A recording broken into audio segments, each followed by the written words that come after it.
Episode 2 Recap. Under Black Arches. The company set out from Cold Ridge under heavy skies, forging a fragile alliance beneath the ancient hiring hall carved into the mountain. What began as a straightforward contract quickly proved otherwise. Faith-bound rules were laid down before steel, and hints emerged that this journey would be more than coin and caravans. Whispers followed the group into the snow, of fallen kingdoms, duplicated symbols that shouldn't exist, and an orc horde rising in the north. The trek through the splinter-wind foothills was brutal. Treacherous terrain forced difficult choices about wagons and mounts, while clever scouting uncovered a safer eastern route around the mountains. An unstable shelf of snow nearly became an avalanche, narrowly avoided, and a broken cliffside demanded hours of labour to forge a passable crossing. That night, a distant fire appeared, then returned closer, revealed to be a towering figure bearing a jack-o'-lantern glow. By morning the truth settled in. The Dullahan, a minion of the death goddess Magin, had marked their path.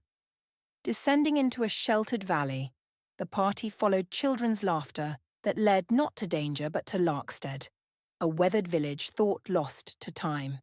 There, Quaid was recognised by Danny O'Keefe, a survivor of the Iron Wolves massacre that once destroyed the settlement. Larkstead endured quietly, outside the world's notice, and within a dark cleft beyond the village lived the one the party sought. Meliandril, an oracle with serpents woven through her hair and eyes that refused to meet one's gaze. After offerings of simple living, Meliandril spoke, carefully, precisely. She warned the Serapios that the Book of the Damned does not show the future. It remembers it, and that it does not guide seekers to power so much as decide who survives finding it. She spoke of 3 paths tied to war, peace, and endless conflict, and confirmed that an offer once refused had not ended, only moved. Each member received a prophecy of foundations buried before walls are raised, of truths coaxed through honest hunger, of fey gates and memory debts, of forests that remember bones, and of destinies already in motion. For Quaid, her words cut deepest. He was not walking forward, but finishing a road, one tied to a fallen sun and a light that must not be sought again. Her final warning lingered over all of them. The whispered one does not wish to win, only to be last. Every choice shortens something. As the elders prepared to meet the party, one truth was clear: the road ahead no longer belonged to chance. Fate had taken notice. Episode 2 Recap.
have that too. I have it as a move spell. I actually have I both. have it naturally. I have Misty Step and Spider Climb because centaurs, I think it's like take 4 times the time to climb. I wonder why. Right. Yeah. Well, right, but So your horse part is a Skyrim horse. You just climb it up mountains. That's amazing. well, They're nimble like spiders. If we have to go up the cliffs of despair or something, I'm like, I'm going to wait for an hour and then I'm going to just run up the side of them. All right. Well, now that we have decided who has what for spells and centaurs can't climb for nothing, so we are back. If you've caught the beginning part of this live stream, we've already done the recap. So you can always catch it back on the replay if necessary. It's in the very first 3 minutes of the video. Or I can imagine you could backtrack if you're watching on Twitch and hit rewind or something, watch it, and then catch back up later on, or whatever. Anyways, so we are back. Everybody is still in the town of Larkstead, and where we last left off. Where we last left off is everyone is going to meet the elders of the village. Don't know what questions everybody's going to ask, but we're about to find out. I will let you guys take it away from there. Who is going to do what? You can tell that in the village, as a brief recap for the village of Larkstead sits in a small valley and has been sequestered away due to damaged paths that originally had brought traffic in and out of the valley, and they have not had any for many a year. We also discovered that Quaid somehow knows somebody here. And everybody had their prophecies checked. Yeah. And nobody asked for the knife. I want the knife. Somebody caught that one. Yep, there we go. The golden child. I said, I want the knife. Please. I believe we were talking. Please, yep. We were talking to the elders to tell them about the headless horseman that we saw. Mm-hmm. Sure. Yeah, that was tailing us. Sure. That's all I remember specifically. That's fine. Well, it wasn't really super discussed. It's just that you guys first came, you spoke to Meliandrel, and now you're going to go speak to the elders. So if you want to actually do that in character in a huddle and powwow and figure out what you guys are going to ask rather than just randomly barrage them, that might be a good idea, and discuss it after you've had your Meliandrel has read you your fortunes. If there is time before we're meeting the elders, Quaid is going to go look for Danny to have a talk with them away from the group. Yeah, there is. Really, it was a matter of, I mean, you could kind of squeeze it in there because it's a matter of when you guys are ready, go and meet the elders because they're ready now. But as you know, many of you were going in one at a time to speak to Meliandrel. So yeah, you definitely would have had a moment or two to hop back down after being force-fed some pie to go talk to Danny. Okay, cool. Then yeah, he's going to go find Danny and make sure that they're like out of earshot of the group, just somewhere else in the village, I guess. Sure. Okay. Yeah, I mean, he's back at his place. He's tidying up after all of you had just recently been there, and getting drinks and a little bit to eat and whatnot. He seems to be talking to one of the other people from the village who's there, and as you approach, he's just like, "Oh, Quaid, come on in. I thought you were going to go talk to the elder." Yeah, we're gonna do that, but just wanted to talk to you first. You mind if you and I talk alone? Have some things to go over. He kind of looks to he looks to the woman who's in his home, and he says, "Sure, but not a problem." He wipes his hands down with a hand towel real quick, kind of tosses it on the counter, and he says, if you and he looks at the woman, and he says, if you could just go over uh, some of the sheep that I have out back and just make sure we're ready for some trimming later on. I'm probably going to need that for for the wool for some product barter and whatnot. She says, "Oh, sure, go ahead. I'll take a look and let you know." Cool. Then once they're alone, then he walks up to Danny, and he's probably about like an arm's length away from him, and he goes, "All right, pal, what's your angle here? How do you actually know my name? Don't give me this 'you know me from when we were kids' thing. I'm not stupid. I know that wasn't real." So he pauses for a second and he looks around like he's waiting for somebody to pop out, like in jest or something, and he says, "You all right there, Quaid?" Still gonna do this? Really? Even when there's no one around? No one's listening? Whatever your con is, just have it out. My What is it you're going for? my con? What? Um, I'm not tracking. What do you mean con? What do I have to con you for? He kind of looks around for a second. He says, "We're not exactly flush with coin here."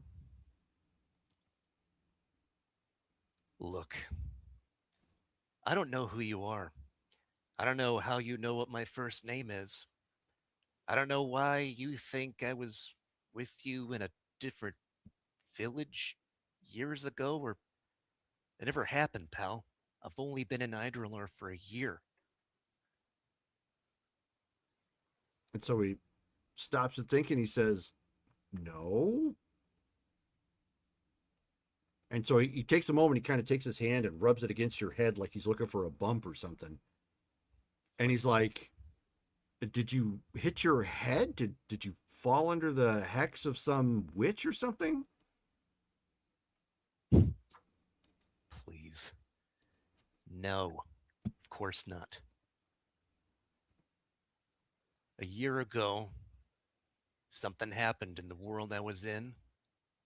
And then I became one of those Splinter Win arrivals. Fell through that rift, arrived here, made my way to a village, Briar Hollow, helped him out. Been there ever since. It's only been a year. So I don't know where you're getting this. You and I knew each other from someplace else when we were kids or something. I have no idea who you are, pal. I don't know why you're giving me this line. He says, "I can assure you, I knew your parents. I knew you. At least I thought I did." He says, "You mean you don't remember anything about Glenwich?" First time I've heard that name. Wow. I guess you're not kidding. You don't really know. He says, I don't mean to break it to you, but we grew up there." If that's true, how do I remember something entirely different? Uh, well, my first guess was absolutely like you got hexed or something. I mean, clearly, something happened. You've got coin, you've got equipment, you've got, uh, I would imagine, some sort of training and know-how. So, uh, help me help you, I guess. Like, why would somebody want to make you forget? I mean, you were just a farm boy.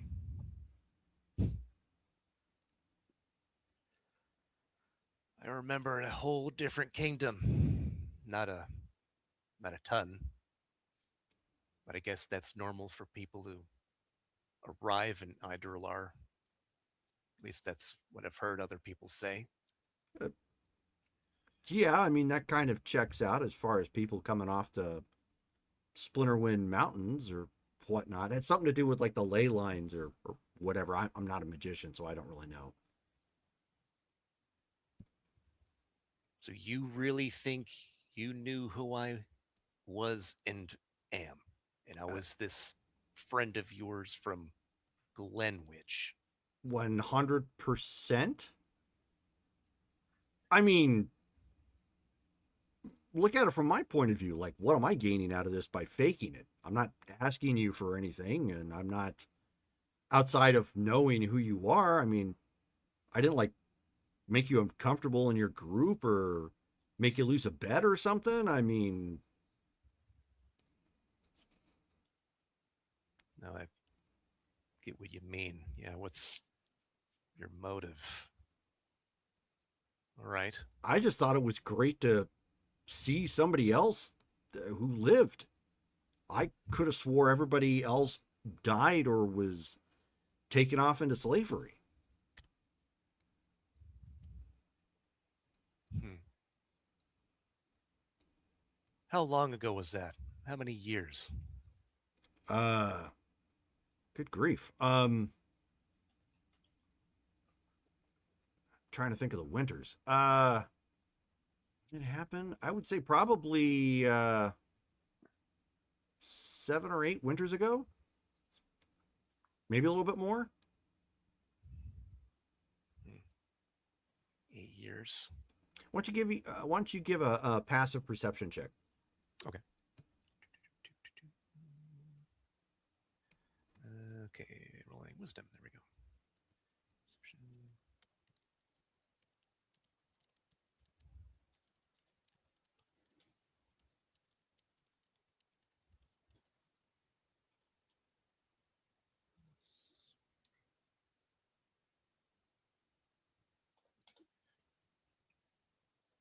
23.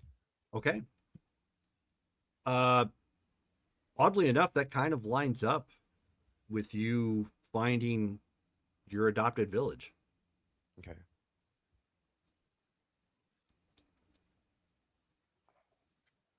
Huh. Right. That's no, that is when I found Briar Hollow. Briar Hollow. Yeah, that's I made my way there. Well, that's not more than maybe, I don't know, 5 miles away or so. From here? Well, no, from Glenwich. Oh. No. We're far away from there. 5 miles away. I remember being well, like you said, I've got training. I know what I'm doing. But that doesn't Did you make talk sense. to Meliandrel? Like, did she give you any sort of hint or? She's usually pretty good at that stuff. Did you ever talk to her? She talks in riddles. Yeah, but the one I got was kind of easy to solve and super helpful. Oh, what actually happened for you? The thing she said took place? Oh yeah. I had a friend get like deathly sick, and she mentioned in a roundabout way like I was going to be the source to heal the person, and I had happened to been climbing up. I'm sure you've seen the well, I guess the remains of the path by this point, but there's there when it comes springtime, there is some growth up there, and I guess I found some sort of herb that I'd never found before. Anyways, that herb was instrumental in healing my friend. Hmm. Well, I mean, it seemed like she talked about where I was from. Okay. She was saying that there were those who survive a fallen world and those who end one so another may grow. And Well, I mean, the town was completely burnt to the ground, but I don't know if that would constitute a whole world. right. So, what do you remember uh, about crossing over? Well, just beforehand, I was working with somebody. We were both agents for a kingdom. We were fighting this sorcerer. She died, but gave me a gift. I went on a quest and used that gift to destroy an artifact the sorcerer was using for his power. Huh. That made it explode, and that's when I felt like I fell through that rift. Well, that's definitely not from anywhere around here. I think that probably would have made the rumor mill or something.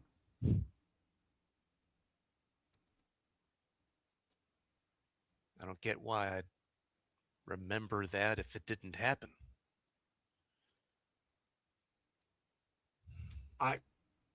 You know what, buddy? I wish I had better answers for you. I'm really sorry that your mind is Swiss cheese, but I really did know you, All right. or at least the person that. That's what. Then how did you wind up with the same name?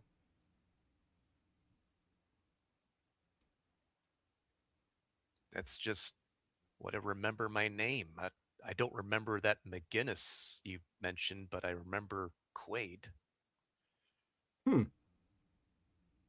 Well, I mean, I can assure you, you are Quaid McGinnis.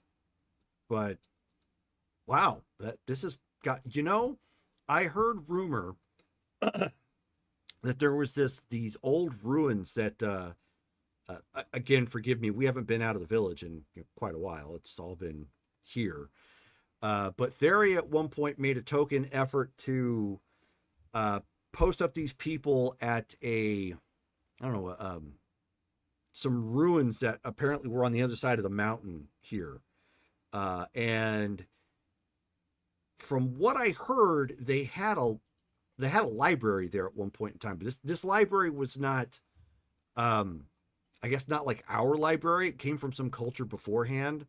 But Theria being Theria, they were more worried about what they could make money off of, and was there something they could use against Kaer Kanat, and blah blah blah politics. Have you thought about looking at that?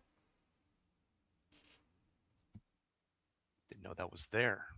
Does this library have a name? Like, do you know how to get there? No, no.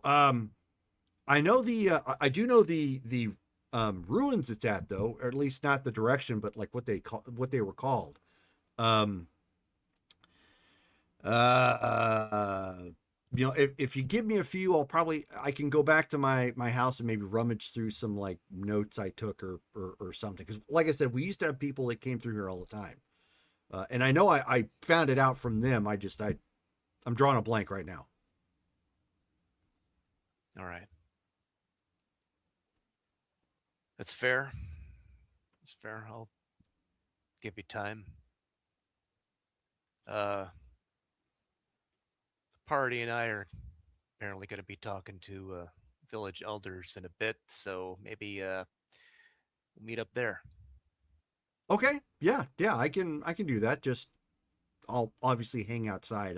You don't need me hanging around for whatever conversation you're gonna have, but yeah, I'll meet you there when I've got my stuff. Yeah. All right. See you then.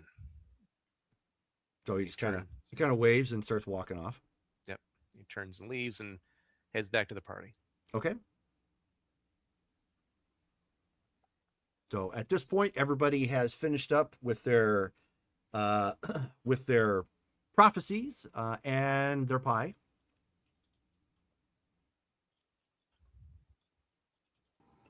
It was a good pie.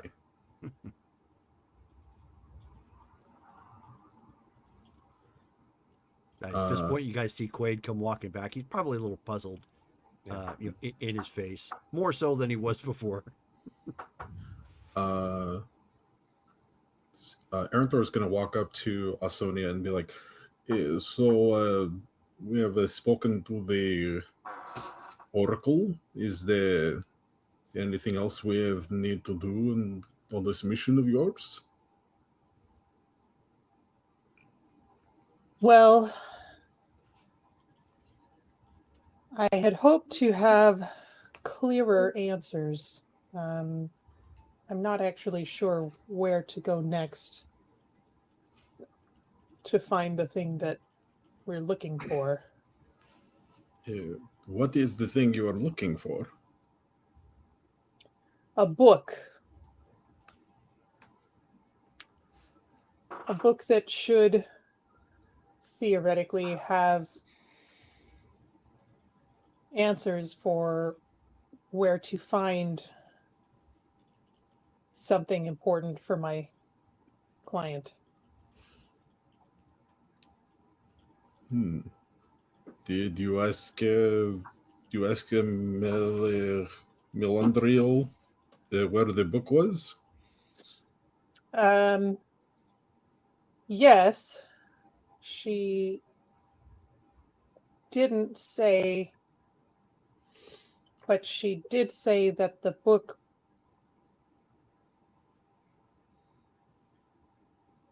doesn't have the answers that I am looking for.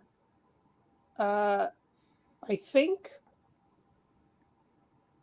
it was really hard to tell. I'm not really a riddle person. Yeah, she was very cryptic. I just couldn't quite understand what she was talking about, honestly. I like a riddle, even if you don't get it at the end. It makes your brain itch in a fun way. Well, You've perhaps got other itches to scratch, not that one. perhaps some meditation will, roll it around in my brain, see if anything becomes clearer. So we can at least stay the night here. Prophecy.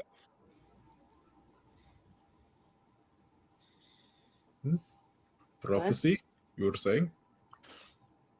Prophecy often only makes sense once you have experienced what it was talking about. Oh, That makes a lot of sense.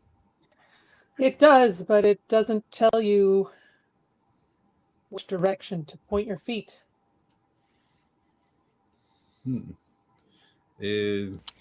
I don't think it's ever really meant to. The gods don't work by telling us how to live our lives. But once we see confirmation of their knowledge, we believe. No, I think sometimes it does. My deity is a little more straightforward, perhaps.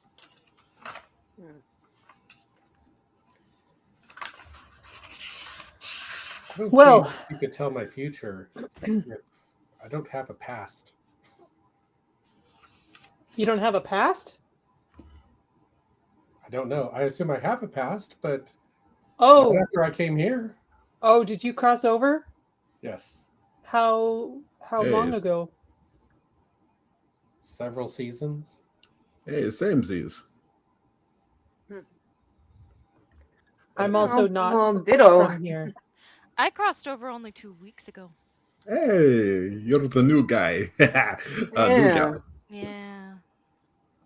Wait, you crossed over 2 weeks ago and you already found your cousin? Like, that was quick. She found me, or at least like someone she knows found me. Or she crossed over in much the same area that I did, which incidentally was close to where my family crossed over. Wait, are you actually cousins, or is it just because you came from the same portal? No, we literally are cousins. Oh, that's fancy. That's lucky, honestly, because most of the time you just get cuts on your feet and splinters in your ass when you cross over. So I've not met a single person I knew before that is, let alone a family member. That is amazing. I might have. I don't remember the people from before. Oh yeah, same. Maybe we're related. Cousin. Cousin. Brother from another mother. Yeah. I see the resemblance. Pretty Yes, we are both handsome distantly. devils. And tall. Suddenly, it's D&D versions of Perfect Strangers. I was thinking you were going to say you're both horses' asses, my friend. I love this guy. And I give Griffith a noogie. Like, this guy's crazy. Hey, so I guess we talk to the village elder then. I guess so. Yeah, maybe, right. Maybe they'll know something. Maybe he knows about your book. Maybe. All right. Well, I guess let's see if they're ready for us. Okay, so is everybody going to the elder's hut?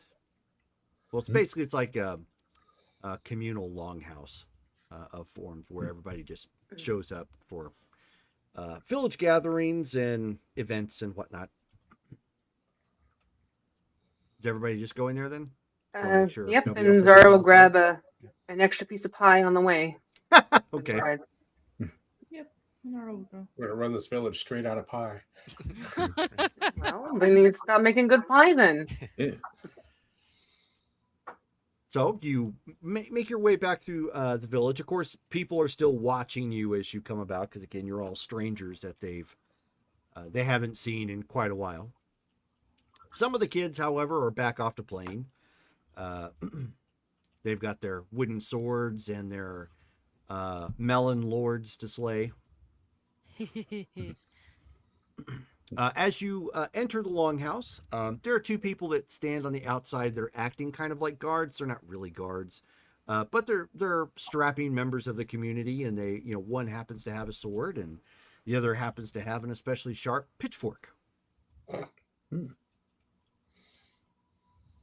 And Todd is apparently going to go into the inn and find a nice dark shady table in the very corner of the inn. Oh. D&D 101. Yeah. Damn it, that's my corner. Yeah, I know, exactly. The staples. So two people. Joke's on you. They're all shadowy corners. Bum, bum, bum. This is the most poorly lit inn of the entire place. Why do you think it's called the Dark Ages? Listen, they can't all be winners. So there's two people on the inside here. There is a long table everybody can sit at. Usually it's, from the looks of things, probably taken up by most of the village when they have events here. They do happen to have a pitcher out of some wine if anybody wants to partake of any. They've have several glasses already out, all of meager stock, but it's laid out before you as if to be inviting. One of them is a middle-aged man, looks to be about a weathered farmer, and carries himself with a bit of a limp. But he looks and seems quiet. Probably more of a listener. But while he has discerning eyes on you, he doesn't appear to be judging. You can almost tell by his posture he's interested in your story. The other one is an elderly lady. Both of them are human. One's male, obviously the other's female. She is very clearly nearly blind. Like you can tell in her eyes, that blindness is already there. But she stands up and welcomes you, pushing her gray hair off to the side. And she says, welcome, everyone. Please come. We have brought some wine should anyone wish to partake. We are keenly interested to find out your story and what brings you here.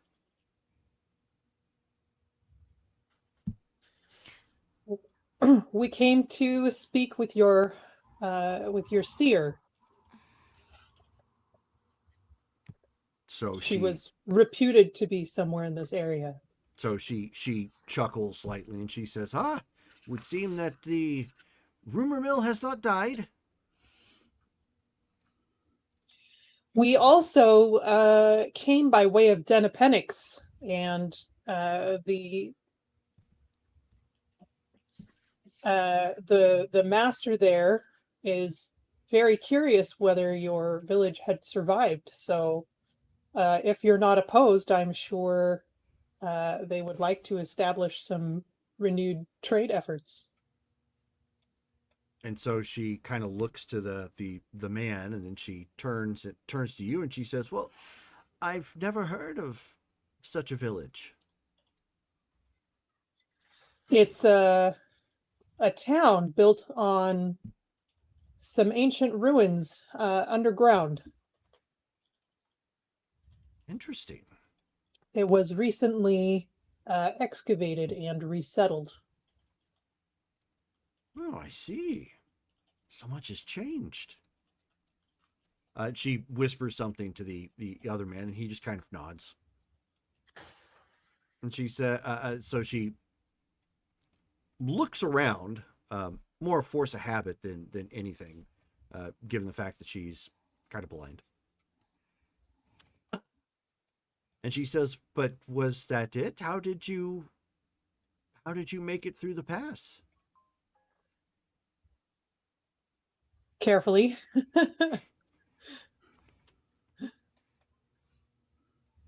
We yeah, go ahead. I don't think it was that carefully. We kind of shot half the mountain down. Well, it was not the easiest journey. We made a bridge. We found a way. Interesting. We'll have to send some people up to investigate. Been some time since we've had any interaction with the outer world. Well, you might want to improve the travel road on that rock slide a bit before you do that. We did also have a strange encounter on our way. Perhaps you ought to be aware. I believe it is called. I did not write it down. Hold on, I wrote it in my book. It was possibly a Doulahan. Yeah, Doulahan. That's right. So she thinks for a moment, and she kind of leans over in the direction of the man, and he says, "Doulahan. Haven't heard of one of those in these parts ever."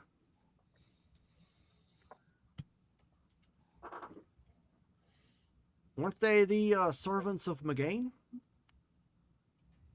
So it is believed, as I've heard. And so, oh, and by the way, they would have been introduced. I forgot about that. His name is Eamon Kearney, and she goes by the name of Grandmother Sieve. Grandmother what? Sieve. It will be in the notes, in the chat.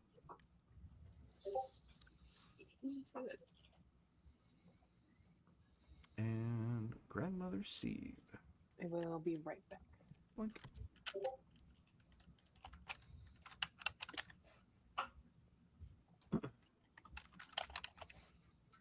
That way you have them for the notes. All right.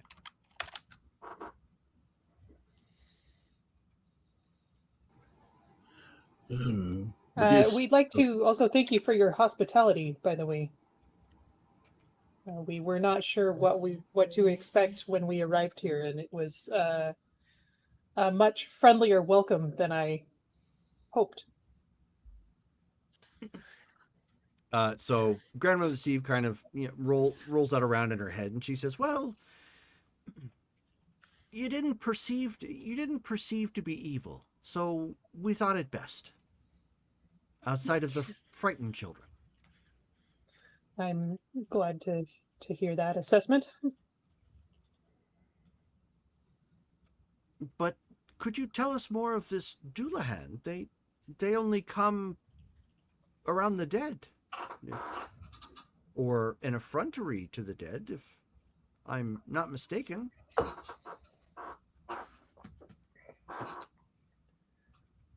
I don't know what to make of it. It was simply an apparition that followed us at a distance through the mountain.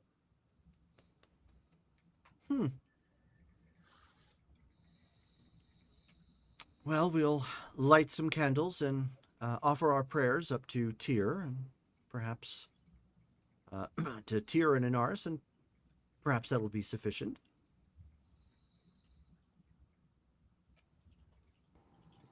Grandmother, I do have a question. When we realized we were being followed, I reached out in order to see if I could sense if this thing was still tracking us.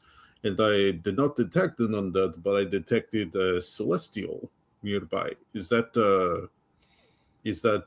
something you are aware of regarding your village? So she kind of laughs a little bit, and she says, "Heavens, no!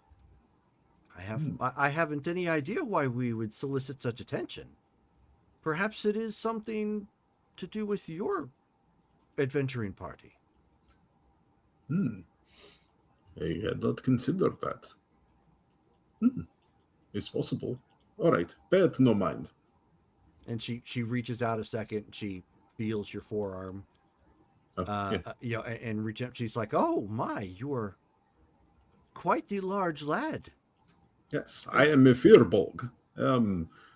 I also offer my services to you. If there is anybody in the village who needs healing, who is... Sorry, go ahead. Oh, yeah, Eredor has wares and also some coin. Here, you have some. But yes, if anybody in the village is suffering from a wound or a disease, I would be happy to offer my services as a healer. Well, thank you. Blessings be, but I think we're all right. But perhaps there are perhaps there's still some business to be done. You might find that we do have some fine wools and furs for bartering. Should any of you need such? Ooh, that does sound nice. Do you have any use of coin here in your village? Well, at that point, like Eamon speaks up and he says, "Well, we always have use of coin, but no one to spend it on or spend it anywhere." That's what I suspected. But now you have an open trading path, yeah? It would seem so. Thank you again. But all things considered equal, was there something we could do for you?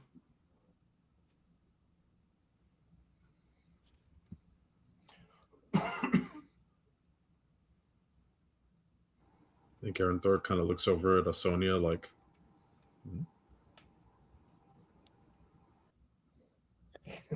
I suppose it's a long shot, but we are seeking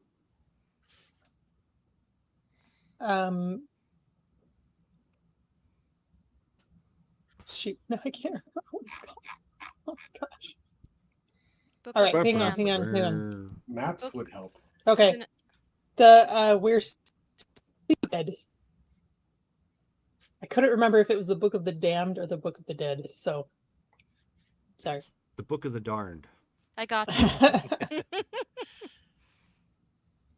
you. We came hoping to see if Meliandril knew its whereabouts. Was she of any service to you? That remains to be seen. I will have to think on her words. Grandmother Steve nods. That she does speak in mysterious ways, but she's wise nonetheless.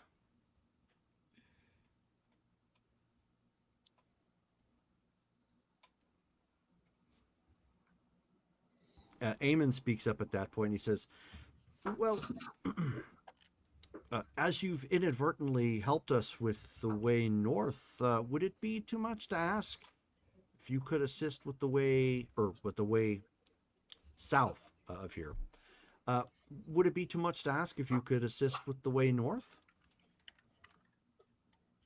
I suppose we could. What needs to be done? Where are you hoping for a path to? The other side of the mountain. That was the primary. That was the primary passageway. The most caravans came from the old Therian kingdom. Oh, Theria's in a great deal of unrest right now, right? So he kind of looks over to, Grandmother C for a second. He says, "You could say we've been a little bit out of the loop." Not sure trade with Theria is really the best idea right now, but we can certainly take a look. I could show you the way. It's fairly straightforward, just on the other side of the village. Is there anything in particular about the past that you think we might be helpful with, or is it like filled with monsters, or anything crazy? No, it's nothing like monsters or nothing. It's was a rock slide that caved in one of the way going north. Oh, brickwork. To what lord does this village hold fealty? To, I'm sorry. What lord? Do you mean king or queen? Well, yes, ultimately, but actually. But before you were cut off, who did you give your taxes to? Well, nominally it was Kaer Kanat, but we don't even know the status of that kingdom as of this point.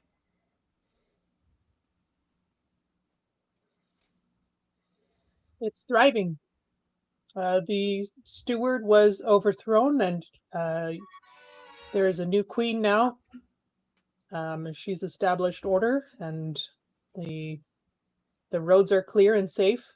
Although, again, with unrest in Theria, things have gotten a little bit unpredictable, but it's much improved from past years.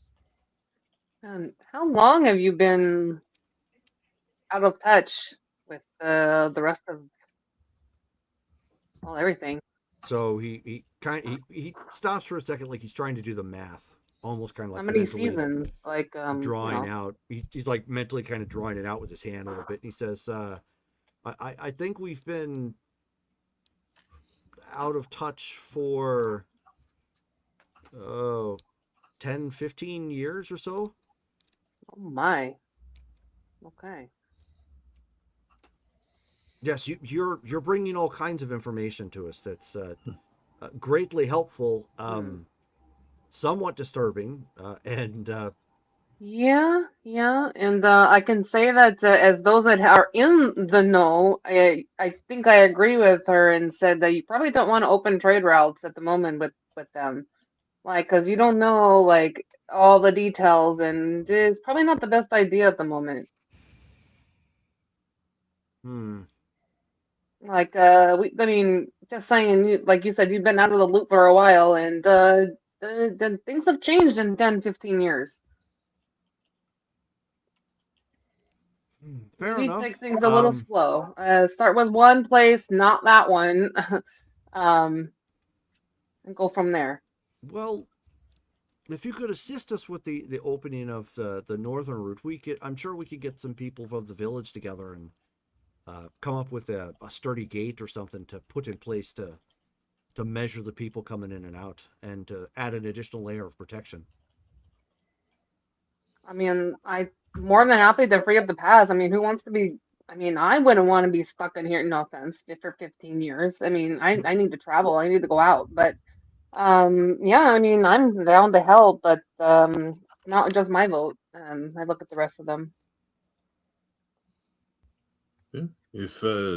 If I can be of assistance, I'd be more than happy to help. I definitely don't want to leave these people to the predations of Theria. So if we can assess the risk before we clear it, that would probably be better. Brittany, why don't you roll me an insight check? Okay. And while she's doing that, you guys must be pretty self-sufficient then. I mean, if you guys have been cut off that long, I mean, how have you guys been surviving this long? Like, what have you been doing? Like, you guys have crops and all that? He says that, oh, sure. We've got a pond that fills up in the springtime with trout, and we have plenty of water. We have crops. We have goats. We have some sheep and pretty Your own self-sufficient. little economy here. Okay. Well, it was a small trading hub in its day. He points, but obviously you can't see it. You're on the inside of a building. He says, you may have passed by the tavern we had in town. It was actually big enough to hold people and their carts and horses. So, it would be the lifeblood if we could reestablish that somehow. I mean, it sounds like you've got an offer to do that. I know you're not familiar with it, but I feel like it might be a good place, safer place to start while you guys get reacclimated with the world. What'd you get, Brittany? 12. 12.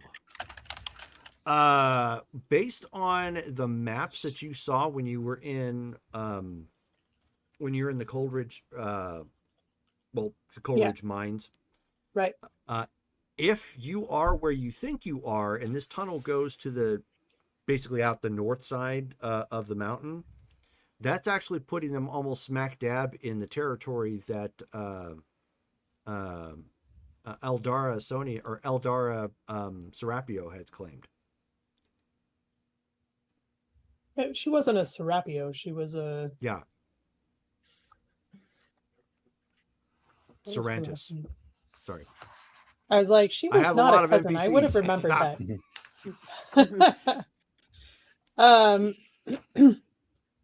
Okay, so I'll say, do you have a map from before?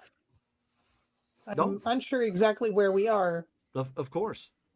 So he has somebody go out to go fetch, a map when last it was updated. Do you want me to go get my cartographer tools to copy it down? Sure. Okay.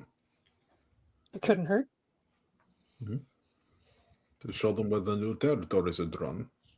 Nara will go get her cartography stuff and her map cases. Okay.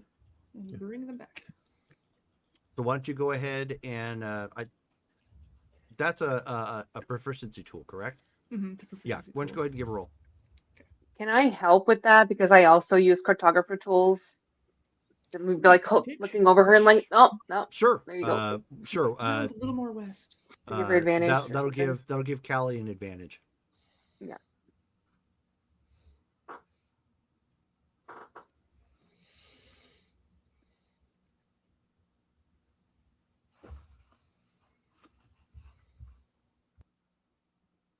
Oh, perfect line. There you go.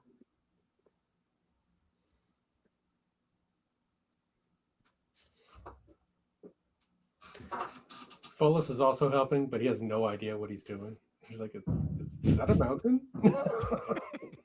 Follis is supervisor. Oh, it's a river. Okay. All right. Did you help Callie for the dice bot? He's too dependent on the GPS these days. Yeah, I don't know which one. Forgot how to read a map. It is. Yeah, it's a backslash and it's LTG. Oh, thank you. Okay. I was like, that doesn't look right. Oh. Backslash. / whatever. They're different. Slash. It's a slash.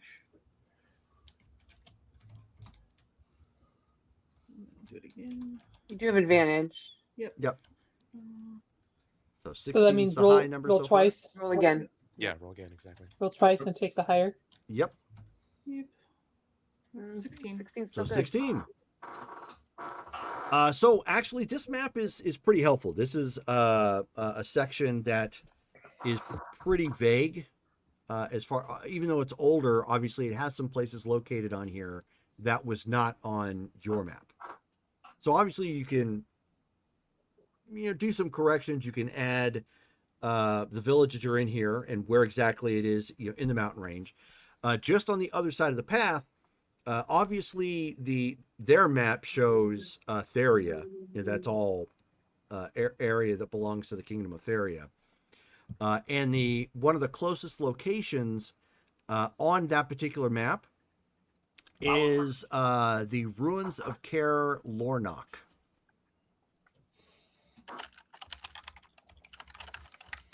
Does that mean anything to me? It does not. Can I make a history check? Because since I've been trying to gather stories. Sure. You're going to want to get an 18 or higher. Oh boy.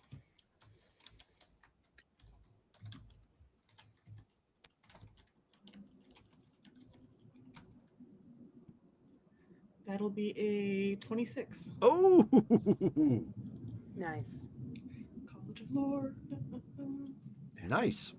Okay. Actually, it's vague, but you have heard of it. Rumor is that this is it was never built by the Kingdom of Theria or Caer Connaught at all. It's the ruins of an old culture that used to live there. There's not a whole lot of detail on it, only that it very clearly was not based upon the culture of the realm as you know it. So it was a slight oddity. It got the name of Caer Lornoch for mapping purposes. And historically, Theria really didn't give much of a care about it. It was usually only housed by, a small clutch of soldiers, usually just to guard trading routes. Okay, so she'll hum to herself and she'll be like, oh yeah, this, and then she'll repeat the information. She's like, interesting. It's didn't really take the customs of either country. An oddity I in wonder. itself.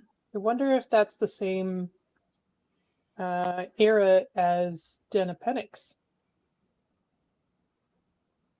Yeah, I bet Manalaeus would be very interested in this information. And the updated map. She'll open up her journal and notate the what map she'll be drawing this on and the information that she recalled. Be interesting to see if the librarian knows anything about that place. Ooh, a library? Is it buried under a desert? Oh. Well, it's still worth it. I am Wang Shi Tong, he who knows 10,000 things. Is he shaped like an owl? Her owl's sitting there.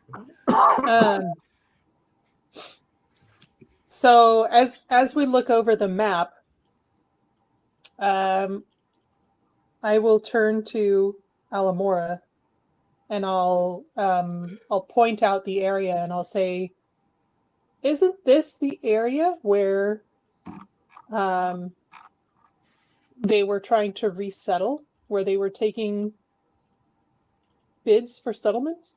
I'm pretty sure it is. It looks very similar. Who's resettling? Oh, okay. When we were at the mines, there was a woman, Eldara Sorrentis, was seeking to rebuild her ancestral home, and she was essentially financing adventurers to establish their own plots of land, both as a guard against Theria and against the West, and also to help reclaim the land. So if we were to open the pass, they would certainly have some traffic through here. They also, depending on how quickly they get things set up, could bolster the security in this town too. And Sonia, there's something about our prophecy I think about this. Which part? There are lands that remember why they were abandoned. And then places where old hands buried things they did not understand. Maybe the book is somewhere there. In the prophecies said things they did not understand or did not trust. This Well, I actually. mean, I don't know. you Could don't be anything. understand. You don't trust what you don't understand. So that makes sense. I'm not saying it is, but it would be a good place to look. Especially since the stories say that that area was a bit odd and kind of its own little group. Bit odd? Mm-hmm. They didn't really align to Theria. And in the prophecy later on, it says when you, it won't look like a weapon, it will not call itself a gift, but it will know the names of old things. I mean, what knows the names of old things better than a book? This also coincides with what Miliandro told me about raising walls. This place is there is a strife in this land, or this area is unchecked and unprotected. How far away, Jerome, does it look like from here if we were going to go to the ruins? How long would it take to get there? And is there on the old map any sign of like a road or? Yeah, on the old map there is, yeah. Because that was, like I said, part of the trade route. So that was obviously there. If that trade route is still there, you can't really tell. But you've at least you've got something to work off of. Yeah, actually, it would only be. Well, I mean, you guys, considering it would probably be more flattish terrain than where you were, you could probably, if you kept up at a good pace, you'd probably make it in 3 days.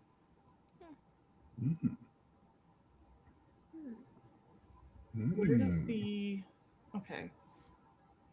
I'm going to step outside and look at them. Like, I'm going to see if I can see any sign of this, or if it's completely grown over. Grab my, well, not grab my owl. Talk to my owl familiar and be like, "Hey, we're gonna go. You're gonna go look in this direction," and then that way I can just kind of settle down and try to look through his eyes to see if there's any, like where overgrowth would be on a road. You know, it's a little bit different than the older stuff. Okay, so you're going to send your owl up over the mountains to past here. No, like where the road would have started on this side, or like. When you say this side, are you at the village? You mean the village? Because if that's the case, you can see it. It's still there. The road is still there, just on this side. Yes. Okay. They obviously haven't had any contact with anybody from the north in quite a long time, so it would be past that. So you'd have to send your owl actually a good ways away. Yeah, it's too far. Okay. So they're still using the road on this side. They just can't make it over. Correct. Wherever it's starting. Okay. Yeah, if they use the road here, it's usually just to cross over the other side to the village or something. It's still there. It's not like overgrown and gone. Makes me curious how big that rock slide is that would have blocked them for this long. They wouldn't have made the effort to try. Eamon is willing to show you guys if that's what you want to. If you want to check that out. Oh. Yes, please. Sure. I mean, so yeah, I would have said that in character then. Okay. How big is Yeah. this rock slide if you can't? I mean, 15 years is a long time to wait for somebody to clear a path. I mean, So he says, "Well, then follow me. I'll take you to the cave entrance and show you the blocked passage, so you can determine if you'd like to help or not. Again, no fault if you decide not to. We are full Hopefully. of the Avatar chants here. Yeah. Secret tunnel, secret tunnel, Through the mountain. secret, secret, secret, secret tunnel. I'm like, Oh, I remember it's a the last cave? line. Oh. And die. And die.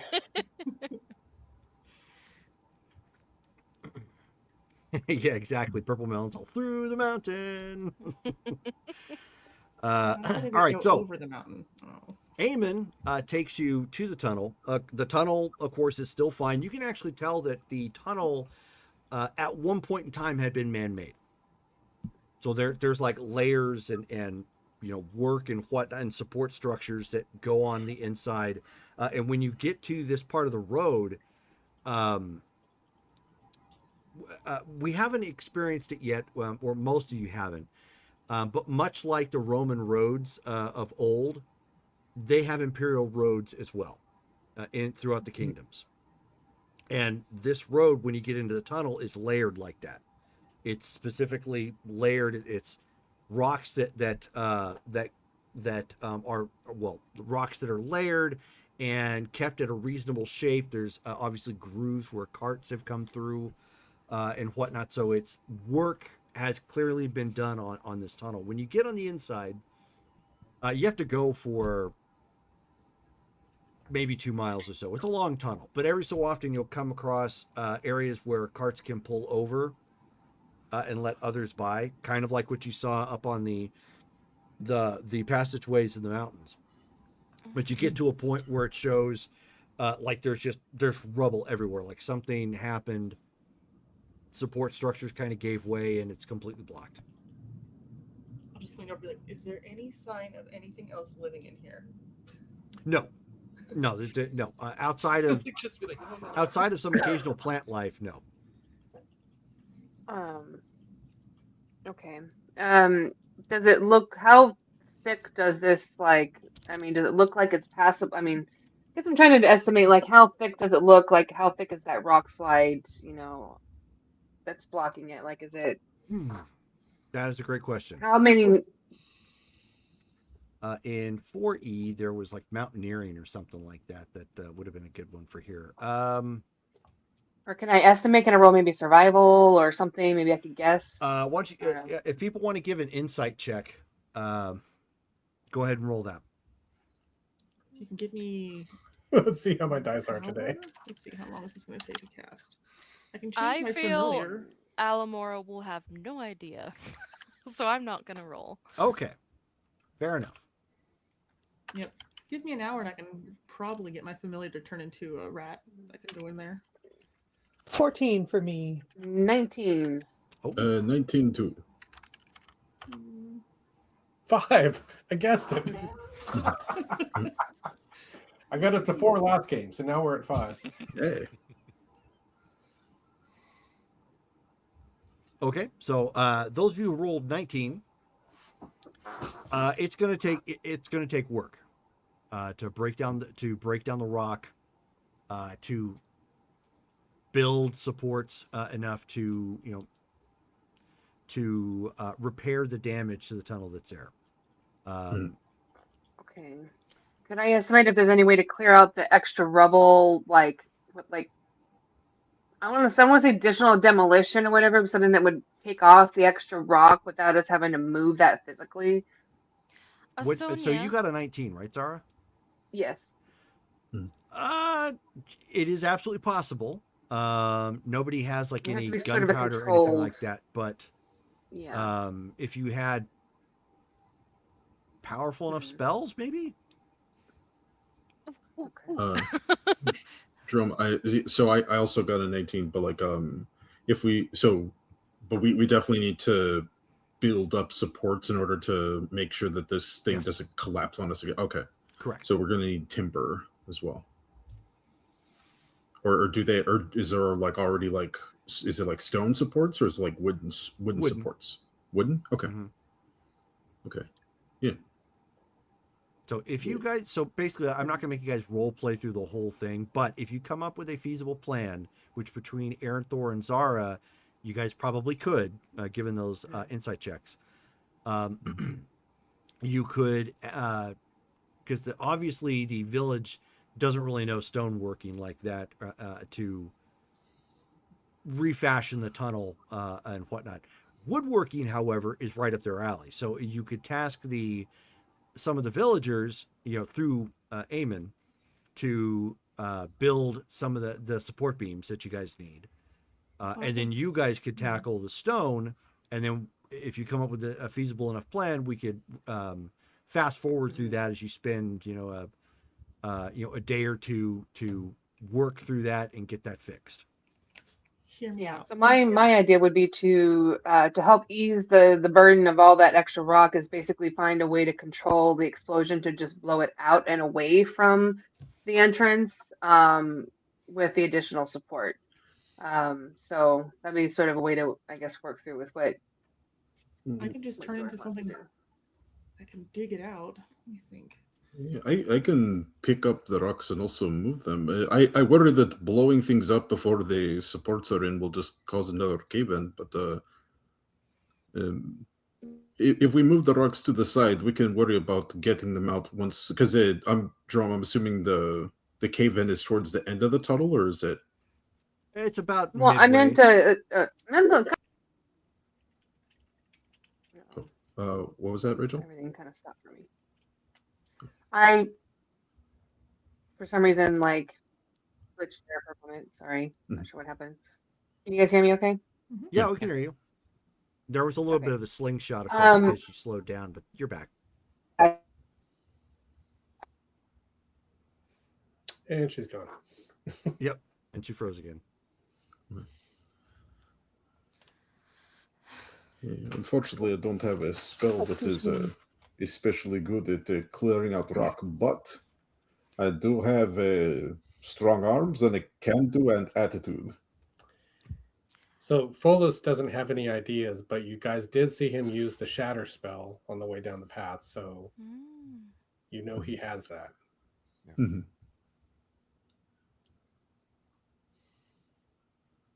I'm taking a second to see what I can turn into.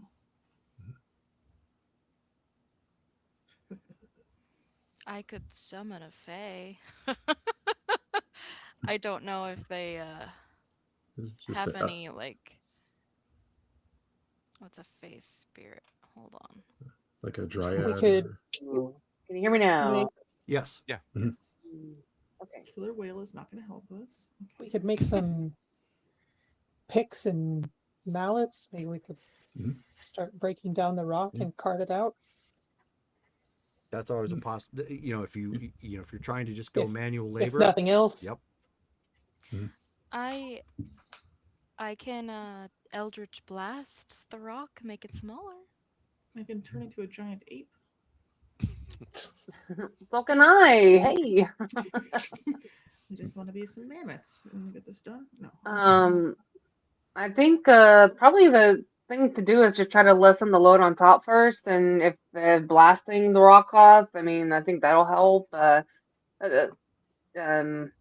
there's ways to do it. I mean, Are there any beasts around here that dig that could remove rock? No, but there are some cows if they are yoked together that can use a cart to pull it out. Okay, I just have dominate beast, so I was curious. Shame you don't have dominate rock. We become cave bears. Get out of here, rock. Do cave bears dig? I mean, if anybody has mage hand, there you go. Only 10 pounds though. I have powerful build, which says you count as large when determining carrying capacity. Which I did the math on. Where is the information on that? Okay. So we cave bear dig, and then he just carries stuff out. Yeah, my carrying capacity is 480 pounds. So we'll just use him as the beast of burden. Jerome, like, is this tunnel, is it large enough for like us to be riding on like horses and things to Yeah. go through it? Mhm. Okay. God, I hope It so. was formerly Yeah. a trade route, so 100%. Okay, just make sure. So then Quaid would be like, so if we can get supports in and then just dig and pick out the rock, we can just put that in wagons and have horses cart it out.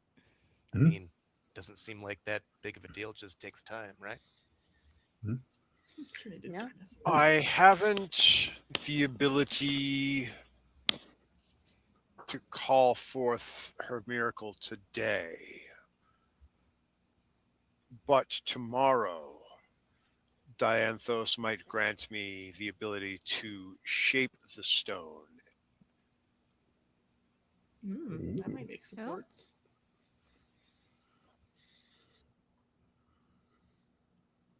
So That what you're sounds saying, you could just do the whole thing interesting. yourself? I'm saying that the hand of Dianthos might pass through me and change the shape of the stone to our desire. I could clear it and form supports at the same time. Ooh. Wow. This Okay, guy's ignore what good. I said before. Just do that. And if it But doesn't work, then we do it the hard work way? Hey, there's nothing wrong with the hard work way. It's good to work up a sweat. That I sounds agree. feasible. Let the bias bless me with these guns for a reason. I have tickets to the gun show. What are Okay. guns? So Ed, rather I met the than guy I with think one. he Jeez. refers to these. so rather than debate more about what exactly is going to happen, we're gonna kind of because I don't want the whole game to get stalled by, stonework. Minecraft. I want to roll a strength check, Jerome. But I in will essence, anybody who's be going to be summoning doing my spirits too to help. Yeah. who's going to be doing powerlifting, give me strength checks. Not Alamora. She's breaking down Um, the rock with her Right. cantrips. Yeah. So that's what you're going to do. Obviously, Mike, you can do some strength checks as well as your shatter if you want, which will assist. Matt by the next day can use up to 5 Testing feet. guidance on everybody. Matt the next day can use up to 5 feet in any dimension. Stone shape. Yep, but luckily I have 2 spell slots available, so I could double that. Nice. Okay. So by the next day, then, so go ahead and make your rolls. By the next day, you actually have it stronger than what it was before because you have a mix of the stone reinforced with the wood beams that you've tasked the rest of the village with to try and make. You guys did a good portion of the heavy lifting and blasting up other pieces so that way it was smaller, allowing Griffith's spell to take more of effect because you're getting some of the excess out of the way. And by that point, you have got it completely done. Yay. Oh, this deserves some pie. She pulls out some slices that she saved and Where were breaks you it off and keeping that? passes it around to people. I'll stare at you in cave. I have pockets for stuff like. I Open my mean, mouth. just don't you worry. It's still fresh by a day. Pie buckets. Nice. Just a giant bear. We probably should tell the villagers, though, to build a gate of some kind so that they don't get, unwelcome people. They're already going to be working on that at this point. Yeah. Is Eamon nearby? Yes. Okay. We can assume that he is nearby. He would have also been helping with bringing water and bringing snacks or whatnot, and of course making sure you guys had a place to stay while you did this work, so that way you weren't like camping out in the middle of nowhere. You actually had a roof over your head. How much farther does the tunnel keep going? For another mile. For another mile? Yep. That's why. I'm gonna bear lumber down to the end just to sniff around and look. Make sure there's nothing waiting on the other side. Nope. Right. Down here, of course, it's when you get closer to the end of the cave, it's overgrown. I'll swat at it. If Folus would have spent the day, he would have summoned a pickaxe and grabbed a horse cart from the village, filled it up, and then walked it out himself. Sure. So you said that so on the other side of the cave. Oh, sorry. You're good. Yeah, he has equine build, which is the same thing as powerful build. He counts as a size larger, so. Yep. Nice. Hey, brothers, I'm telling you. Except that it comes with the disadvantage on climbing. So. But yes, when you guys finally see, you can actually by that point see the light at the end of the tunnel, literally, and you can see that it is at the far side. It is pretty overgrown. No one has used that particular section in a while. The end of the tunnel. So what I was going to do is when if we see the other side of the tunnel, we know that's overgrown with like vines and just foliage and stuff. And I'm probably not going to see anything, but I'm going to use speak with plants, just to see if they have seen anything recently. This, figures on horses, and probably don't even know. But I'm just seeing if they've noticed anything, any passerbys besides animals. I'll stop my pushing on the trees. They're like screaming. "Ah!" I'm like, Have you been trodden on lately? Yes, right now. There's a bear. I'm digging out. Yep. trees. So and- Zara's going around, communicating with the plant Doing life, this number. I'm like, putting her hand on trees talk to nearby on me. the outside, Come on. and she's like, "I Who's know been where around on this side of things recently? Like, what's humanoid that's been around this side? You Yep. know. So she's putting her hands on trees. She's like, "I know where we're at. We on Pluto." Everyone looks at her. How do you know? 'Cause the Bach, you dummy. Yeah. Spaceballs. Sorry. Yeah. Okay. But yeah, so you haven't seen anything like that. There's wildlife that comes through here every so often that you pick up from from the plant life. Most of the wildlife Something that they wouldn't however- normally maybe respond to. I mean, I guess something that maybe I know they have to be very simple. Most of them just trying to determine if they found something that was unsettling to them, beyond normal plant life. Nope. Okay. Nothing like that. And These guys have been very quiet for a while. Okay. This is good news. That means there's nobody been around for a while. It's been a blocked tunnel for 15 years, yeah? I mean, the other side, I mean, sometimes, nobody's been potentially on the other side of this tunnel for, that many years. So the plants, they speak, like they see things that, you just gotta pay attention to. So I was just checking to see if something might have been around and then just turned around. I mean, I'm just covering my bases, okay? Zara, why don't you give me a survival check as you're on the other side? Okay.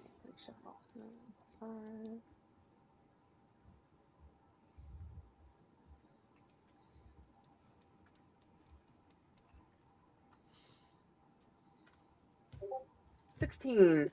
Oh, okay. So the environment obviously is very different here than it was in the valley that you were just at. The mountains on this side kind of rise abruptly from the plains. So it's plains from here on out. The mountains themselves, their slopes seem to be veined with iron and gleaming basalt. You can tell that there are the remains of some narrow switchback trails on the mountainside itself that lead to fortress-like ridges crowned with standing stones.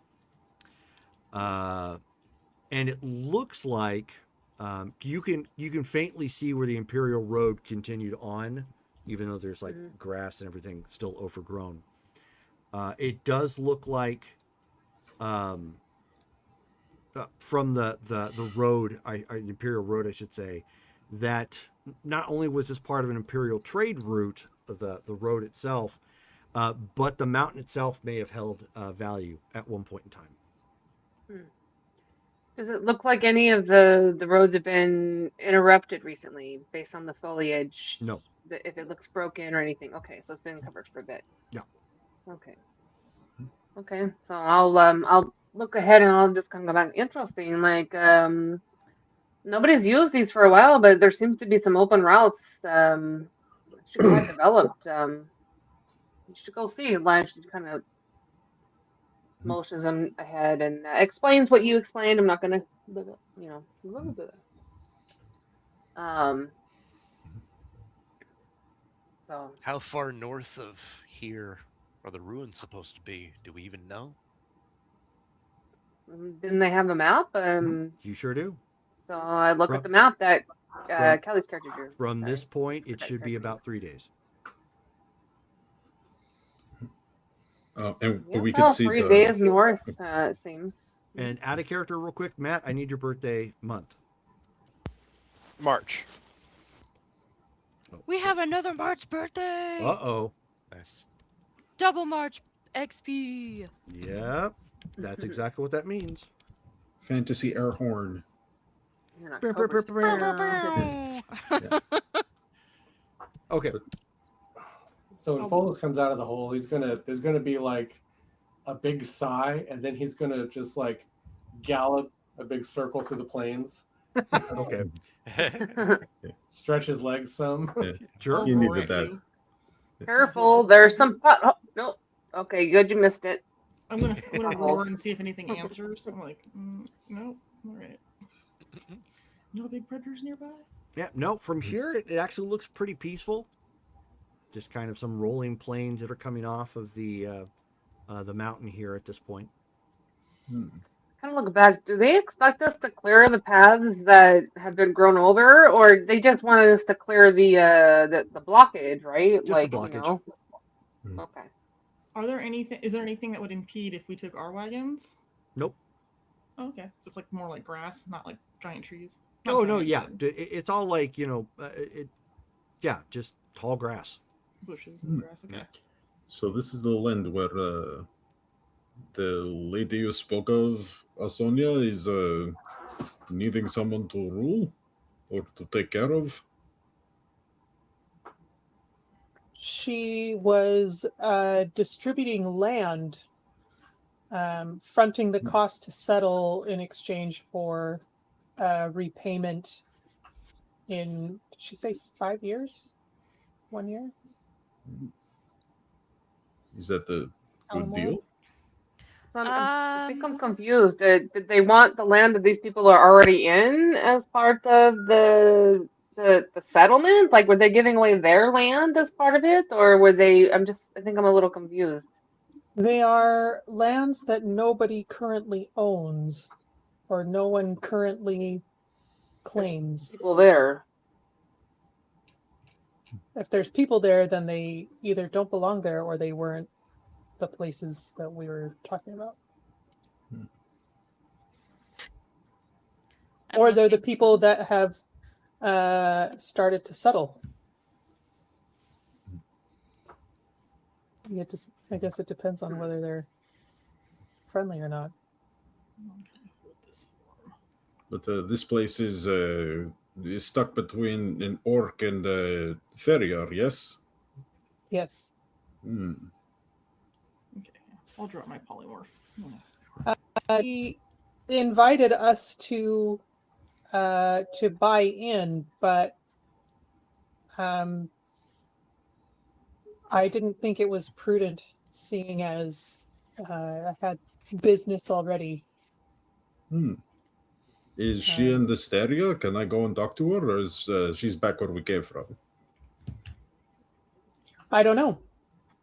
I don't know if she was heading out or if she was going to stay at the mine and collect more settlers. Well, I like this land. It is very beautiful. Me too. These are great plains. It is rather pretty. Well, should we head back to pack up our things and continue on? Yeah. Or are we staying here for another couple of days? I assumed we had our. The details of that contract are not in the notes, so I don't know. Okay. If they have no further need of us in this village, I don't see a reason to stay unless we have Cade, Quaid, Oh, is it 12? your 12 friend months. in the village. Did you wish to stick around and catch up? Might need to have one more conversation with him before we go, but yeah, I'll still go along with all of you if you're headed north for these ruins. What time of day is it? Is it enough time for us to leave today, or is it a bit too late for us to just kind of continue on? No, you can if you want to sleep out in the open like adventurers would normally do. It's still light time out. It's about 1 PM. So enough time to make some headway. Would it be fair to say some of those villagers came with us through the tunnel? Like, do we need to go all the way back through the tunnel to report that we found the other side? Or Yeah, no, you don't have to. Okay. I would just go back to get my wagon, like my Brittany? stuff. Yes. Jerome. High five. Would I would have been meditating, when we stopped for the night / in the morning. Would I have received any direction? Not as of yet. Okay. So we're still just guessing. guessing. To recap then, to let you guys know what's going on, as thanks and payment, anybody who needs furs can have some. Ooh. For warmth and whatnot. They will give that up for the the reopening of that road. Also, you guys definitely are take an extra fur. Yeah, you guys are gifted 2 jugs of wine. And you're given 3 of those apple cobbler pies. Ooh. 3 each? Yeah. Yes. 3 total. Oh, darn it. You did not rescue Intimate. But Pepper's Farm remembers. Perhaps we should, to start off fresh, we must go pick up our livestock and such as Inara said. Perhaps one last night in the village and then set off fresh in the morning. I agree.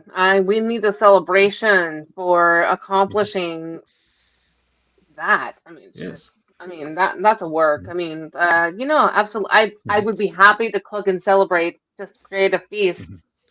Yes.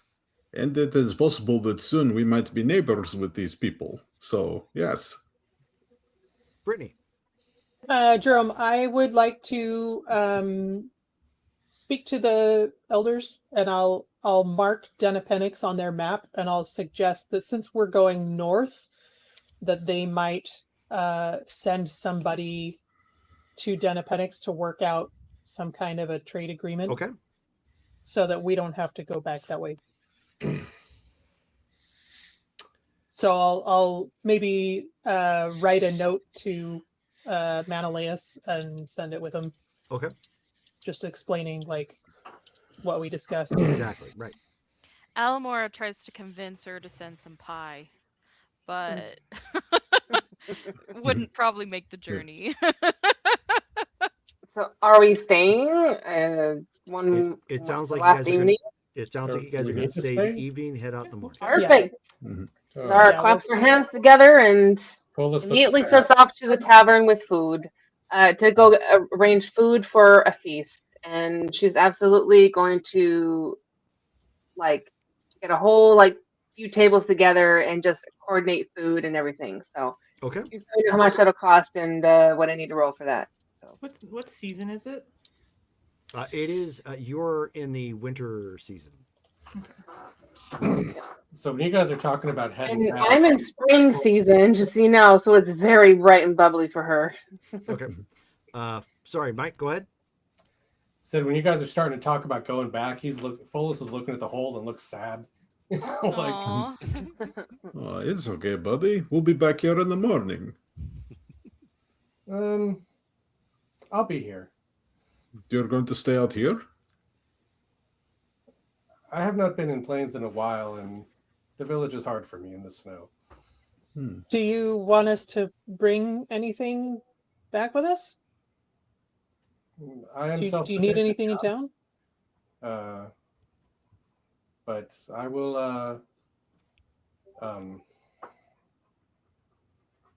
I don't know. I just don't want to go back. I want to go forward.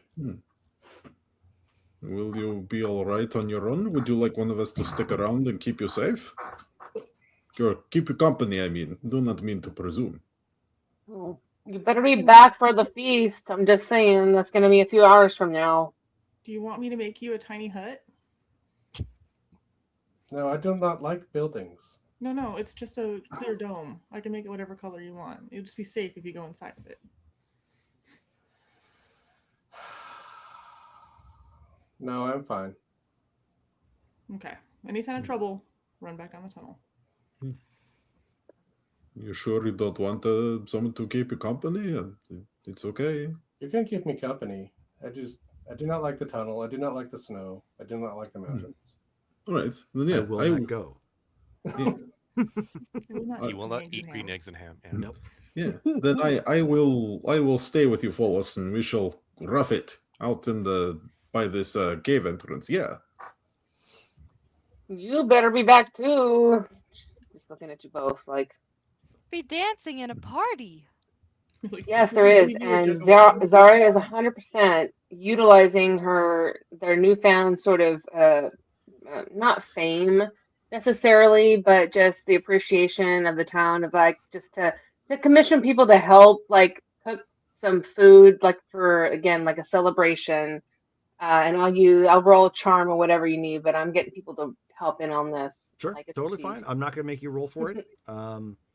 It's what you guys want. It's at this point what the village wants. It's a opportunity. So yeah, 100% celebratory. Quaid. Yeah. You want to have your conversation. Right. Yep. Finding Danny again, wherever he's at. Danny at this point is probably bringing in some fish and some mutton for the celebration. Nice. Okay. See, I walk up and flag him down, and I'm like, "Hey, Danny. Wondering if you got that information that you're looking for. See if it matches what the elders told us." What information's that? That library that was north of here. The name of it, we were told by the elders, or at least we've got information that. Oh, right. Ruins Yeah, sorry. I heard celebration and I got sidetracked. Sorry. It's obviously been an eventful day and a half. No, yeah. It was called Care Lornock. Okay. Yeah, that's what we were told too. Like there's some ancient culture that used to be there. Do you know anything about the library that was supposed to be there? No, I again, it was always road rumors, things from travelers coming through, when they used to come into the town. It wasn't exactly, from my understanding, it wasn't exactly unsafe because the area kept, I guess, a clutch of people there, but there wasn't like a society or people living there or anything. All right. Well, good. At least that matches. We're not missing anything. Guess I'll just have to see what we find when we get there. And hey, look, about earlier, like calling you out like that, I didn't mean to make you angry or confused. It's just strange. Didn't expect to have to question my memories or my past. No, I can't say I understand, but I mean, I get there's confusion. I didn't hold it against you. It sounds like with all the good fortune that you had, you've got something else that fell through the gap, I guess. Like I said, Swiss cheese. Maybe you'll find something that'll help. Guess we'll see. Hey, now that we've cleared 2 passageways into your valley here. You plan on staying, or are you taking off traveling? Maybe. Oh no, I plan on staying.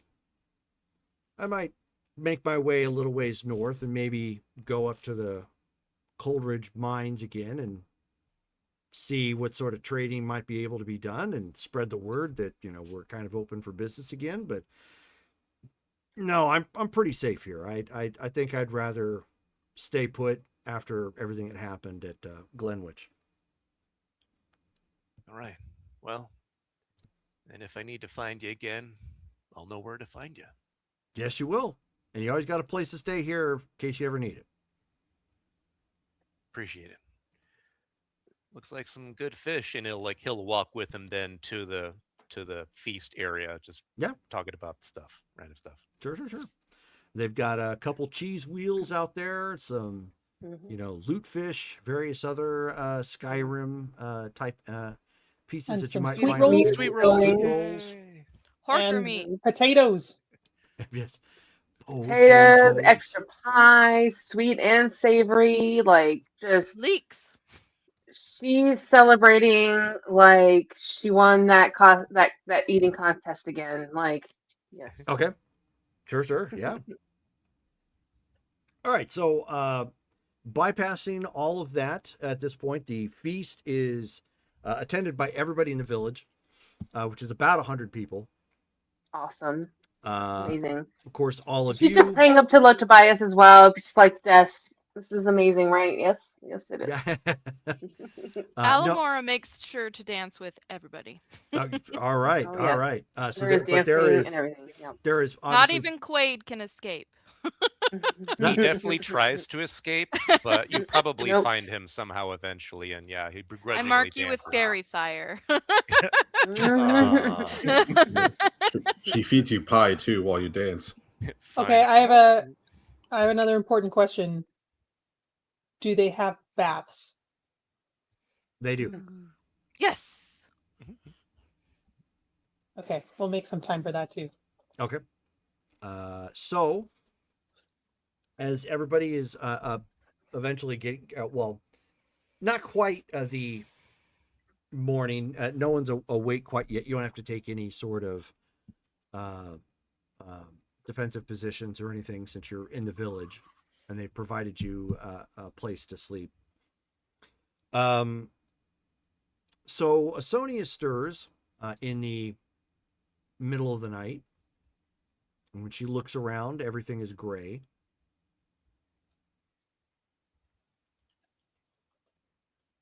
I'm gonna look around. So you can still see the faint illumination of like the torch that flickers on the wall, just in case it hasn't been extinguished, but it's burning low. And as she looks around from the inn that they've, I mean, it's still in disrepair, but they cleaned up the rooms and whatnot, so that part is fine. They or I should say, when you peek out the door, you end up seeing him kind of looking around at the remains of the inn, kind of curiously. I will approach him and say, well, yes, we found the place. So he turned and he turns and smiles. Hamilile,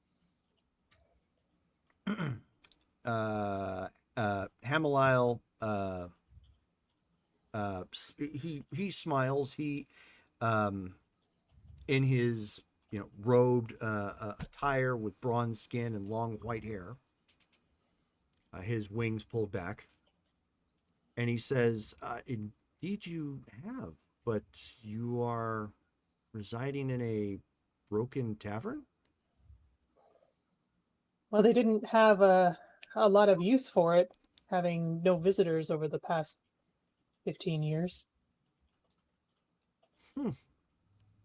So he kind of peeks out and looks around and opens the door for her, and he says, come, take a closer walk with me.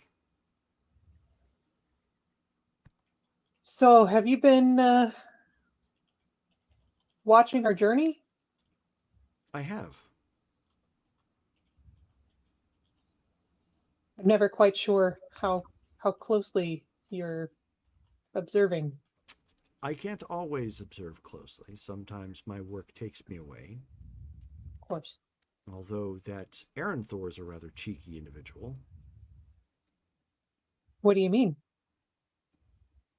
He looked for beings of my nature. He just happened to have had good timing. Oh, that was you. Correct. I was going to reach you the previous night, but well, I was unable to. See. The Well, fires grow closer from the west, however. That's not good news. No, it is not. It would seem that there is a branch that has broken away and is coming through the northern pass. Can you tell me where? He points in a general direction. He says they're going through an area Gryon refers to as the Pride Lands. Mm.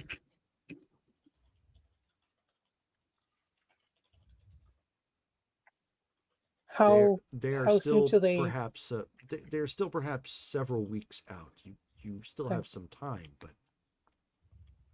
not much. What would my lady have me do?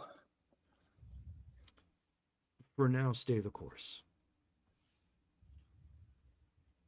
We spoke with the seer, but I found her words to be very vague.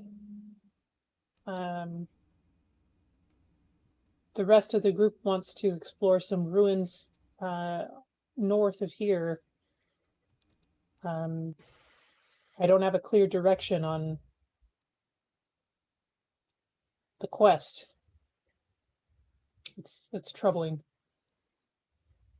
As far as I can tell, by my own intuition, it is still murky. But you are still moving in a forward progression. So you have not done anything to deviate in any meaningful fashion, as far as I can tell. I sense that the direction you are going in is perhaps going to lead to answers that neither of us have expected.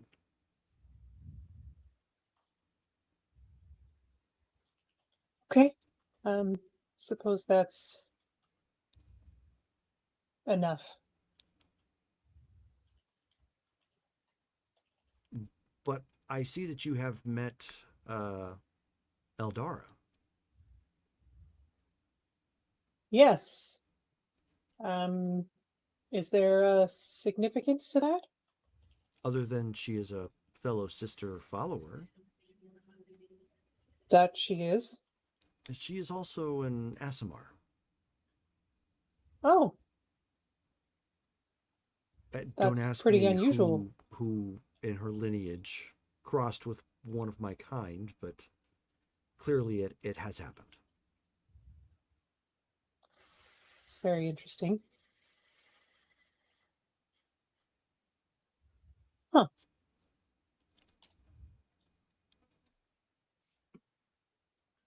So am I to understand that her quest is also a wise one? Yes. She moves, well, she does not pray perhaps as much as she should. She moves in similar fashions as the inheritor would guide her, and she is very willing to do so. Thus far, the scope of what she is attempting to accomplish is forward progression. All right. I wish her the best.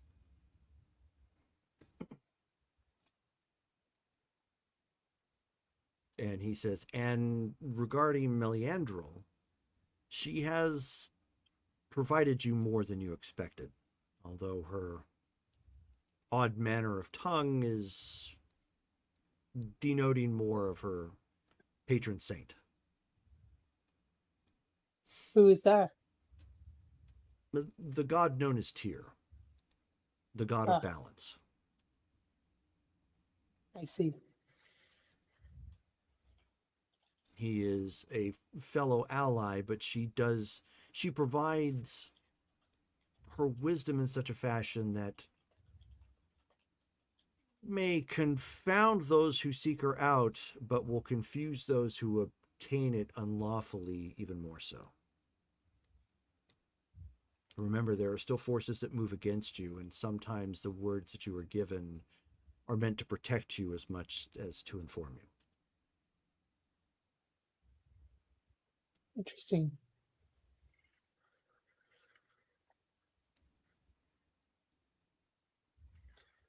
How fares my brother? Brother Gryon? Yes. He has been elated ever since going to Velathan. He sees it as a worthy cause, and I, for one, do not disagree. Glad to hear it. I wish him well as well. It's been nice traveling with him for a while. And I miss it, although these new friends are very interesting too. I'm sensing a love of pie. There are many unique traits. It will take some getting used to. Nothing wrong But with that. who doesn't enjoy pie? Except those who have not had it. Exactly. He says, I am afraid I must cut our time short. There are still other things that I need to attend. Of course. Just know that this deviation in your path has drawn you temporarily out of the mind's eye of the Whispered One.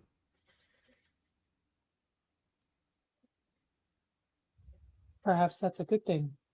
It is. It was unexpected.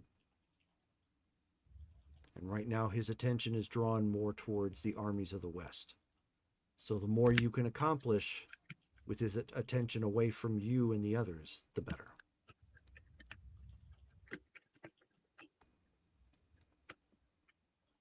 I will endeavor to make while we have it. Very well. So he reaches out and gives you a gentle hug, and he says, until we meet again. Until then. And at that moment, the world is no longer gray, and you are laying back in your bed. I was gonna say I'm suddenly in the middle of the woods in my sleeping attire. In your jammies.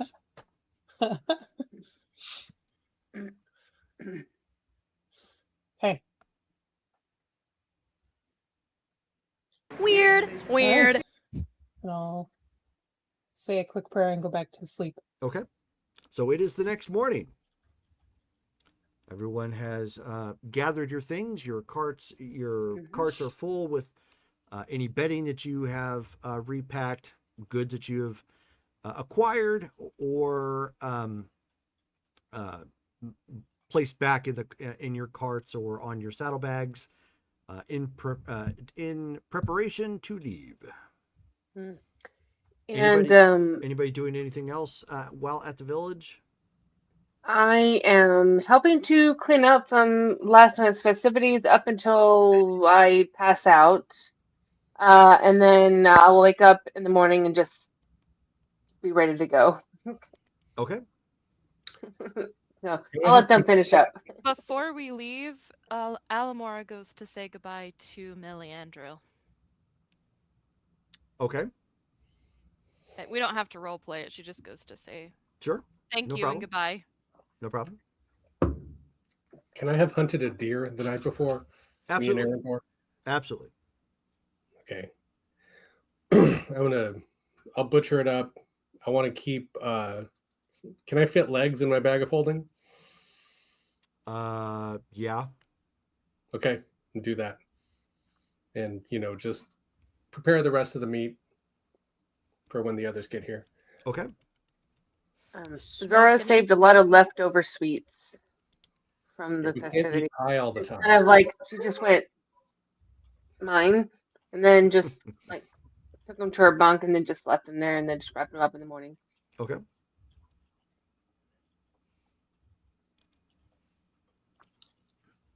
All right. Well, without any delay, then everybody has got your things together, and you are making your way back to the tunnel that you have actually just repaired. You meet up with Bolus and Aranthor. Good morning, my Oh, friends. looks like you were productive. What's that on your back? Looks like some good jerky. This has been a little preparation for our journey. Deantos provides. Yep, and pats her bag. So does Pie. Oh, you got more pie. I mean, you know what? I helped prepare it, and they were just amazing. So, you know what? I just appreciate everything that Lord Tobias provides. We're never gonna get away with this. Get away from this pie. There's always gonna be pie everywhere we go. It is good for my friend. Like we are soon going to be away from hearth and home. A little slice of home is not bad. Ah, I could kiss you, yes. I Yeah, won't, but I consent first, Oh, But It If comes we in could the Right. flush perfect some package. fowl, if we could flush some fowl, I could make a pheasant pie. Ooh. I mm. mean, I do have a good crust recipe. I'm more than happy to help. Just let me know when you cut some pheasants, and Do my hearth do is your hearth. pheasants migrate during the winter? I can't remember. We'll keep an eye out. Generally, pheasants you would not find in a wintry area to begin with. Unfortunate. You might find quail, but not. Again, it's a bird. It's a poultry. It's okay. But who knows what we'll find Just in these? imagine. Yeah. Who knows what we'll find in these hills? A new Very adventure true. dawns. I will say the rations on this journey have been by far better than my previous camp rations. Well, fresh is best, but sometimes if you know how to dry it out right, just saying. And I got some furs to keep me warm, and she goes, "Oh, Oh, I did. I got one too. It's a whole pelt of it's a bear pelt that she absconded with. I've On strapped top of mine around my her neck. already existing cape that has a fur collar. Oh yes, Quaid, I have a deer skin here. If you would like to do something with it. That's perfect.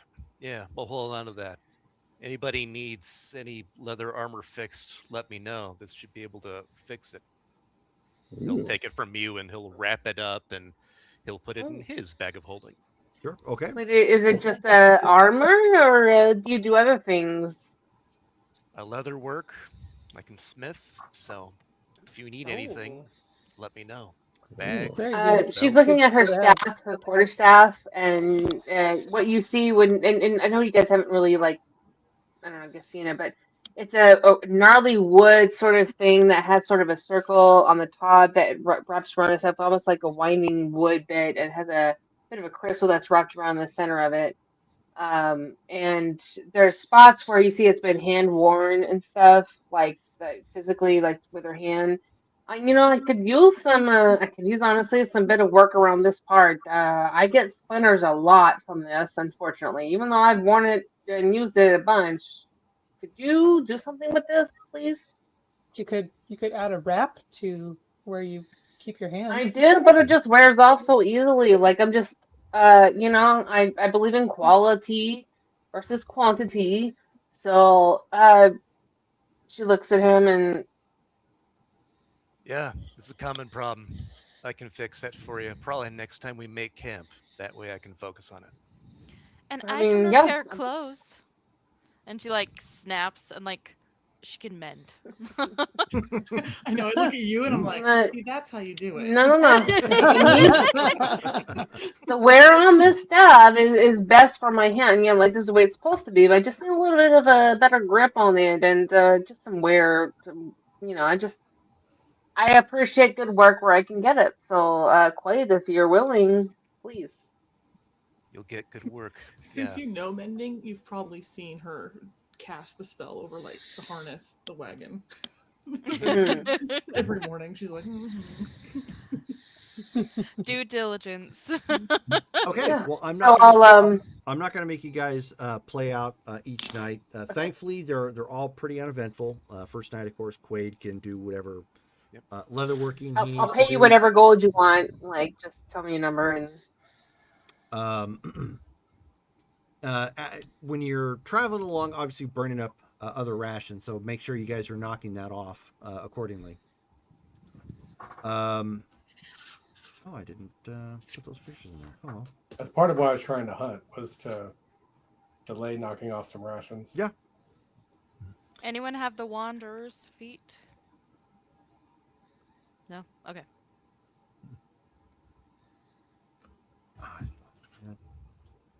More here, I guess not. Did I not? No. I guess I didn't. Oh well. So as you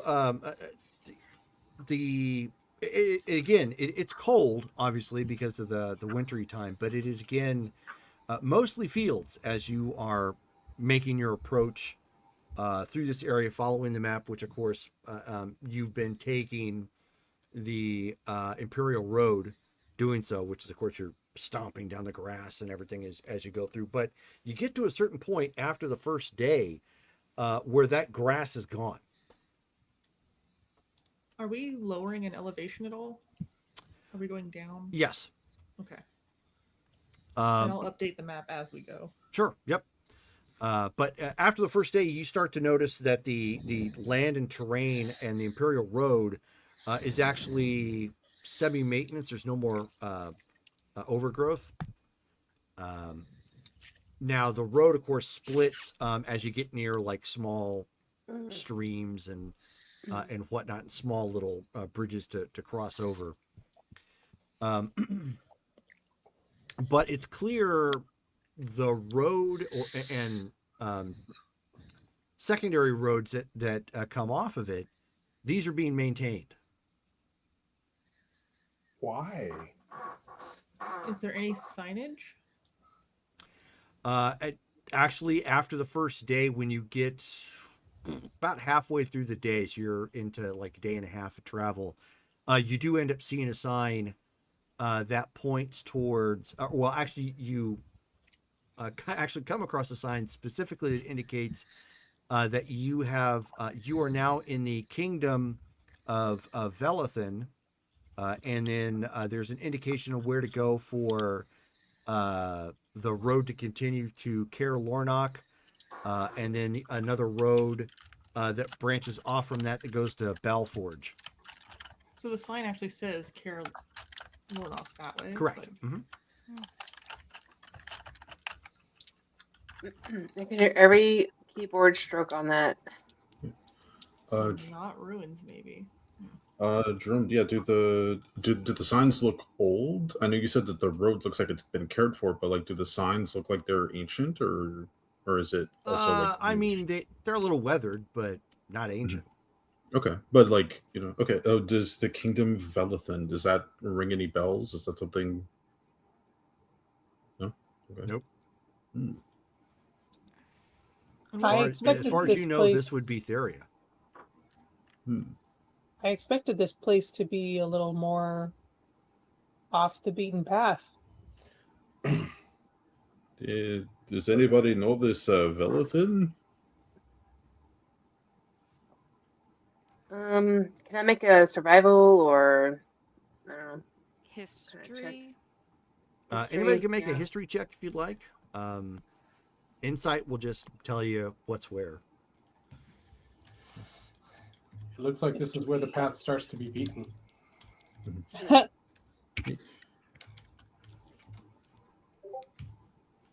got a 17 for my history as I'm coming along trying to remember things. Okay. I got a dirty 20.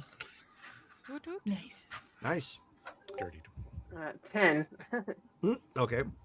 Well, anybody who's gotten over a 15 at this point for your history check, as far as you know, this is supposed to be Theria.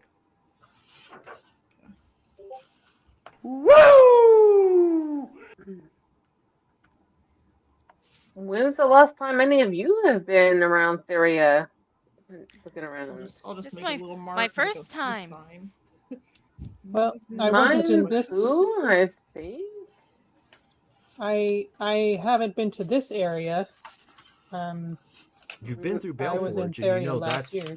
that's definitely Theria. Right. But that's on the other what side is- of the country, right? Correct. What is this area, though? I mean, And we came through a mountain range. Is there another mountain range? Like, are we in between, or is it just like open is there land as different far as we paths? can see? Yeah, exactly. Yeah.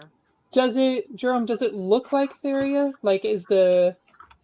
I guess they wouldn't have like a design sense or anything. Well, not to assign, no. But your problem is when you went through Theria, you went through like the middle and the far north. Yeah. So I'm just not familiar with this part of Correct the country. Yeah, I think I've been to Theria, but that. Oh yeah, no, I'm looking at my notes. Yeah, we're planning to leave Theria. Yeah. Okay. You did indeed. Mm-hmm. Oh. Hey, I remember you now. He like points at Asonia. I was in Theria and I saw a wanted poster with your name on it. I knew you looked familiar. Where did that happen, and why were you on a wanted poster? Okay. I was instrumental in defeating the Therian army that was trying to overthrow. Oh, yep, I do remember that. Oh, Is that what the song was written out about for us, Sonia? Yeah, you could say that. Drum, is that like well, I don't. Yeah, I just remember that there was a poster saying that you were wanted for 500 gold. Maybe I should cover my face while we're here. Don't know if that is still in effect. Yeah, that's I think is where I met Gryan. I mean, wait a minute. How long ago was that? I mean, do you really think you have to still cover your face? I mean, come on. Yeah, if Theria is in this, they're probably not worrying about this. This was a long time ago. This was at the time when Theria was sponsoring adventurers to go out and do stuff. We traveled. I mean, what do you mean? They're still doing that. Why are we here then? We had not. Theria did not send us. We've been commissioned for this to do that. Not from Theria. Theria's in disarray. No, it's similar situation. It seems. That's all. Seems weird, but yeah, I don't remember when I was there, but yeah. Jerome, I'm guessing the king of Theria knows what happened to his kingdom. I mean, I would don't. imagine so, considering he's dead now. Oh, Mhm, okay. I mhm. forgot if he was alive or not. No, so he they was- have he was no ruler unalived. right now. That is He correct. was unalived. Okay, so they have no ruler now, Well, as or far do as they you have a know. ruler? Do we know what's Mhm, politically mhm, what's I don't happening? think. You haven't been here for some time. Outside of the fact you know it's in disarray, that's about it. Okay. We'll find out. Yeah. Yeah. Okay. Well, I mean, the man who put the bounty on my head is no longer with us. So, but it's hard to know if whoever took over is held a grudge. Don't worry, I have enough costuming in the back here that we can throw something on you. It won't look the same. It'll be fine. Could be interesting.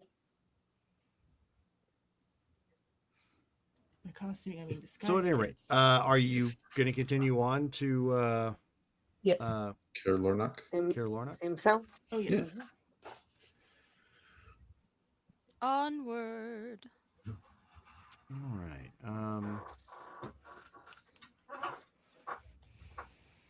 Continue to be right back. Yeah, no problem. Is this it? That's him. Okay. Some of you have recently crossed over, right? Or how recently has everyone crossed over? If you crossed over, Roughly 2 or 3 years. So I've been collecting histories since I've been here. okay. I don't remember when I crossed over, but I did. Why you're asking? Why does that matter with what we're doing? I just figured if anyone has more awareness of some of the history of these regions, maybe we could share it, and or if you have questions, I can share what I know about the places where we're traveling. I've just been trying to recall snippets of things I've heard. But hopefully we can find out more once we get to this place. If there are people living there, hopefully there are either recorded histories or stories that have been passed down. Yeah. Seems like an interesting place. So as you continue on at this point, you're into your second day. At this point, you can occasionally see people out on the roads. And the morning of your second day, as you packed up everything, you've been traveling maybe an hour and a half at this point. You see what appear to be four armed men on horseback, and one individual with them who doesn't match their attire. Looks like he's dressed individually. He's got more lighter clothing. The rest of them are all more hard, soft armor, very similar to what you might find amongst the standard Karakanat or Therian armies, which, for those of you who are unaware, it's more Roman-style armor. This individual, he happens what appears to be a rifle slung over his shoulder. He's in what appears to be like dusty clothing, but sturdy. Some leathers, like a cowl, like a cowl that has a hood, which is currently down right now. He is wearing some type of headgear, like a hat of some form. You can see them. You can actually see them approaching currently. When we see them in the first place, I want to summon a great axe, but I'm going to carry it like someone who's traveling with a great axe, like not ready, but just like held under the head, so I can travel with it. Okay. You said they're Karakanat soldiers? They're in Roman style armor, which would be similar of Karakanat and Theria. Okay, can I tell the difference? Do they look like they're or Why don't you give me a perception check? Is there any prominent symbolism? Any heraldry? Heraldry. What's the symbology? What's the symbology here, man? Symbolism. 12. That was what my question wanna was try gonna be, that if they too. had any flags or anything that declared what they were. Colors. Mhm. 4. Okay. 4. Oh my gosh. Hey, I rolled to know something, and that is not what Follis does. Okay. He just drinks. He doesn't drink and know things. You still know nothing. I keep drinking. It's not happening yet. Keep going. So the colors you see on them actually do not match the other kingdoms that you're aware of. In fact, Asonia, they seem to line up with Eldara's clan. Oh. Oh.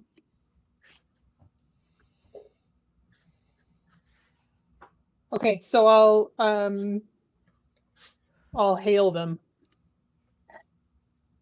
Okay, so you hail them down, and the man who had been right in the back, just kind of looking around, who had the somewhat dusty, rugged-looking attire of mixed leathers and clothing and whatnot, rides up and he says, "Well, well, well, Almora, so Asonia, didn't expect to see you this far north.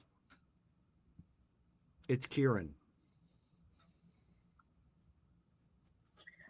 So you're staying out of trouble in new ways, I see.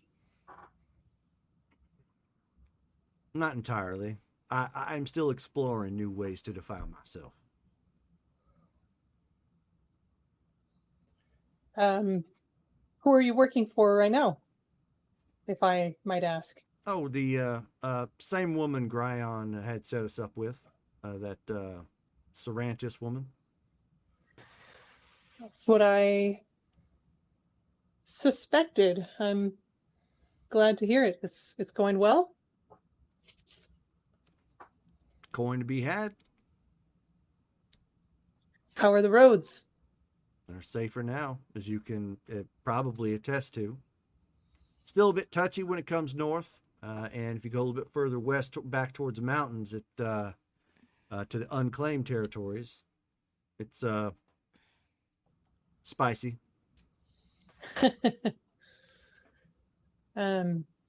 Yeah, I hear that in a few weeks we're likely to have activity from the west. Where'd you pick this up from? I have a source who sees things from on high. Oh, it's one of those sources. Yes. Don't worry about it. Your secret's safe with me. Are you heading back into town? Or are Which town? Carol Ornock. And she'll look to the rest of the group like, doesn't sound like ruins, is it? It's actually a real city? You're gonna have to forgive me. I was unaware it was never a real city. It's the capital. Y'all didn't hear that? Well, no. I thought it was ruins. The map that we saw, granted, the map that we saw was a little dated. Quite. What is it the capital of? Velathan. You're in the current country of Velathan. Oh. You didn't see a sign back there a piece? We did, but it did not ring a bell. Is this a new? Is this the land that somebody has already claimed? Maybe I should escort you all back to the capital. I'm sure Lady Sarantis could fill you in. Oh, she's there. Hey, Jinx, that you owe me some pie.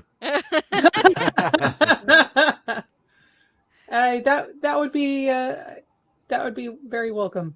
All right, so he looks at the other man. He's like, "All right, we're turning around early. We're gonna escort this group on in. Let's go." How'd you get here so fast? That was a straight haul from Coldridge. We did take the long way through the mountains, if you recall. Yeah, I remember. It was really cold. So, Alamora, you up for a drink when we get to town? Sure. No, all right then.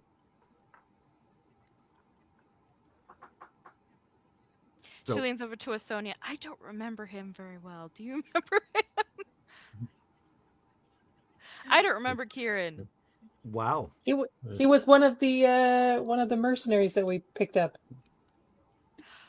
Oh, okay. No, I do remember. Yep. Do you say that loud enough for? He's the one you went on some walks with. Oh. She's danced with a lot of people. This is true. That memorable. No, I remember. I'm used to seeing his name in text form, Correct. not verbally, so didn't. This is the one with the crossbow, or is this the bard? No, it's not a crossbow. It's a rifle. I mean a gun. Yeah. Yes. Okay. Of course, Kieran. She stares at him. Oh yeah, you. Yeah. I would have remembered, but no. Okay. And I'll turn to the group and I'll say, Kieran is one of the gentlemen that we traveled with up to the mines, and then we parted ways so we could hire the rest of you. So. Okay. That explains that. Nice to meet you, Kieran. Kind of just taps his hat. Likewise, Mr. Aaron Thor. How do you know my name? So he kind of takes a moment. He looks at you and he says, "You the fellow that gives out all the gold, right?" Oh yeah. Do you need some? We also passed a statue of you on the way here. We did indeed. Oh. Yeah. So you ain't aware you got a bit of a rep, because if you don't, we should probably keep some guards around you, because peasants are going to try and mug you for some of that gold.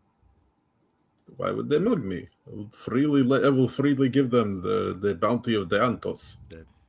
All right then. What is a rep? What's a what? A reputation. Oh, I spend a lot of time in the woods. Not realize I was so popular. You don't get a reputation by spending time in the woods. Not that kind of reputation, anyways. Well, I hope it's a good one. Well, if you're freely given, I suppose it is. And with that, the men and Kieran lead you back into the capital. I'm posting a picture in the Discord chat.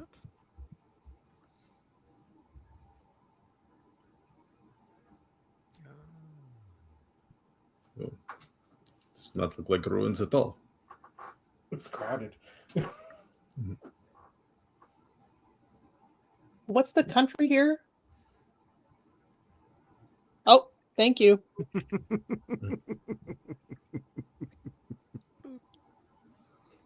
Hey, look, Velathan. Yep. Hey, found it. It's like you just finally got far enough into the map that the computer just generated it so you could see where you're at. Yeah. Fog of war. Yep. Right. Yeah. It's like poof. Exactly Oh, what hey, her- there we her are. map looks like. Yeah. Colored. Just yellow, green. Oh, there you go. Oh. Finally found the tower in Breath of the Wild. So as Oh, yeah. you Map. as you approach, you can tell that this particular city actually has two different types of architecture here. One you don't recognize, and the other is very similar to the roofing styles of Roman architecture.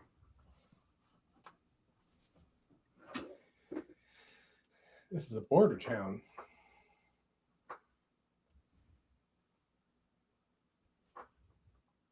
So as you so again, you have the picture, but as you approach, it is a little overcast right now.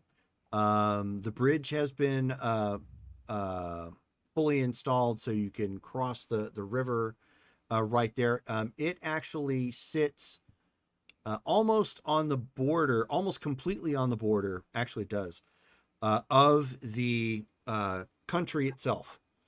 You can actually see on the other side of the river, Rath Drogheda, which you can, if you need to spell it or whatnot, just look it up on the map. It's there. And that's the place where I was, right? Correct. And that is, or for a time, yes. And Oh. that is officially the boundary of Theria at this point.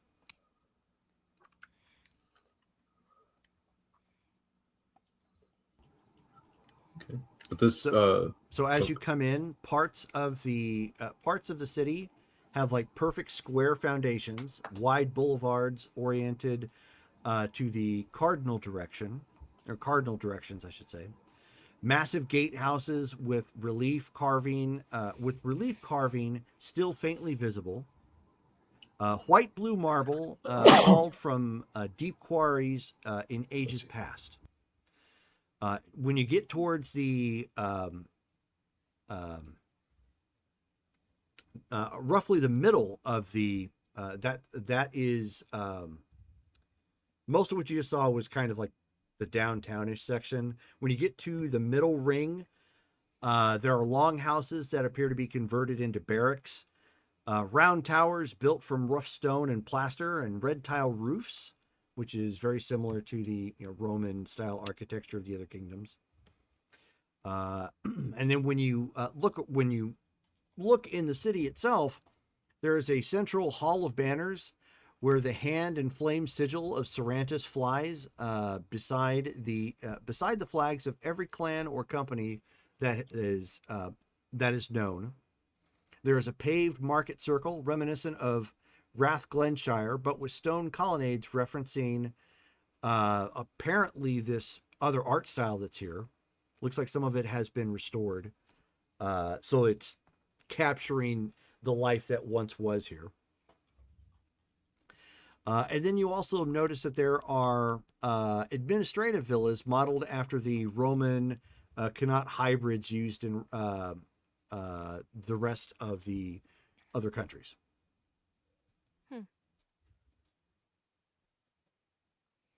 And as you come riding in, he ends up dismissing the four other men that are with him at this point. It says that he'll meet up with them later. And as he climbs off his horse, dropping down, and he says, if y'all want to come in, I'll go check and see if Lady Serantis is available for y'all. I suppose we shouldn't come all this way and not say hi. Yes, I would much like to speak with her. Is there anything official you want me to let her know? Or you were just strolling towards Theria and decided to say hi? I think Thor has something important to tell her. Yes, Also, it would be good to let them know that we've cleared the path to Larkstead, and so if you wish to make trade with them, the old tunnel that goes through the mountains to them has now been opened. Okay, maybe that'll make sense to her, but I'll abbreviate that and let you do the rest. All right, so why don't you all hang out here just outside the main hall, and I'll have somebody come out, if for nothing else, just to bring you in out of potential rain. So give me about 5 to 10.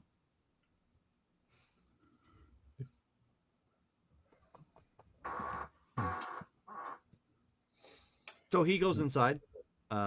This is the main hall. This particular hall that she is claiming as her own very clearly has the other architecture. So it's evident that she is not only trying to preserve as much of the past as possible, but put her own touch on what is now becoming the future. Eventually, someone from like an administrative staff comes out with Kieran and ushers all of you in. Younger individual, probably just now into adulthood, but wearing the robes of an advisor. As you know, he brings all of you in at this point. The interior of the building actually has occasionally carved in the sides. It's like, to make a comparison here, it would be like going to restored Roman sites that may like be in Britain or something, right? Like they've got pieces of what that culture looked like. They've built buildings up around it to kind of support and protect it. The inside of this place is very much kind of the same way. Like there are sections where it looks like the culture that used to be here in a language that you can't read, had carvings in the wall, and obviously like some tile work, and very, very, it's protected and cleaned. And servants are going around every so often, just making sure plants are watered. It looks really nice on the inside of here. But interestingly, that what appears to be a dead culture is actually so vibrant in this area compared to what you're used to. Eventually, you're brought into the throne room. And sitting before you is Eldara Sarantis, which I think Is she wearing a crown? She is. Yeah, I'll give her a bow. Alamora will curtsy. Yeah, I'll bow and hail and well met, my lady. Baby. I'll give a weird curtsy because I'm not sure who this is, and like, okay, looking around. Yeah. Well, it seems my family's domains are part of this country's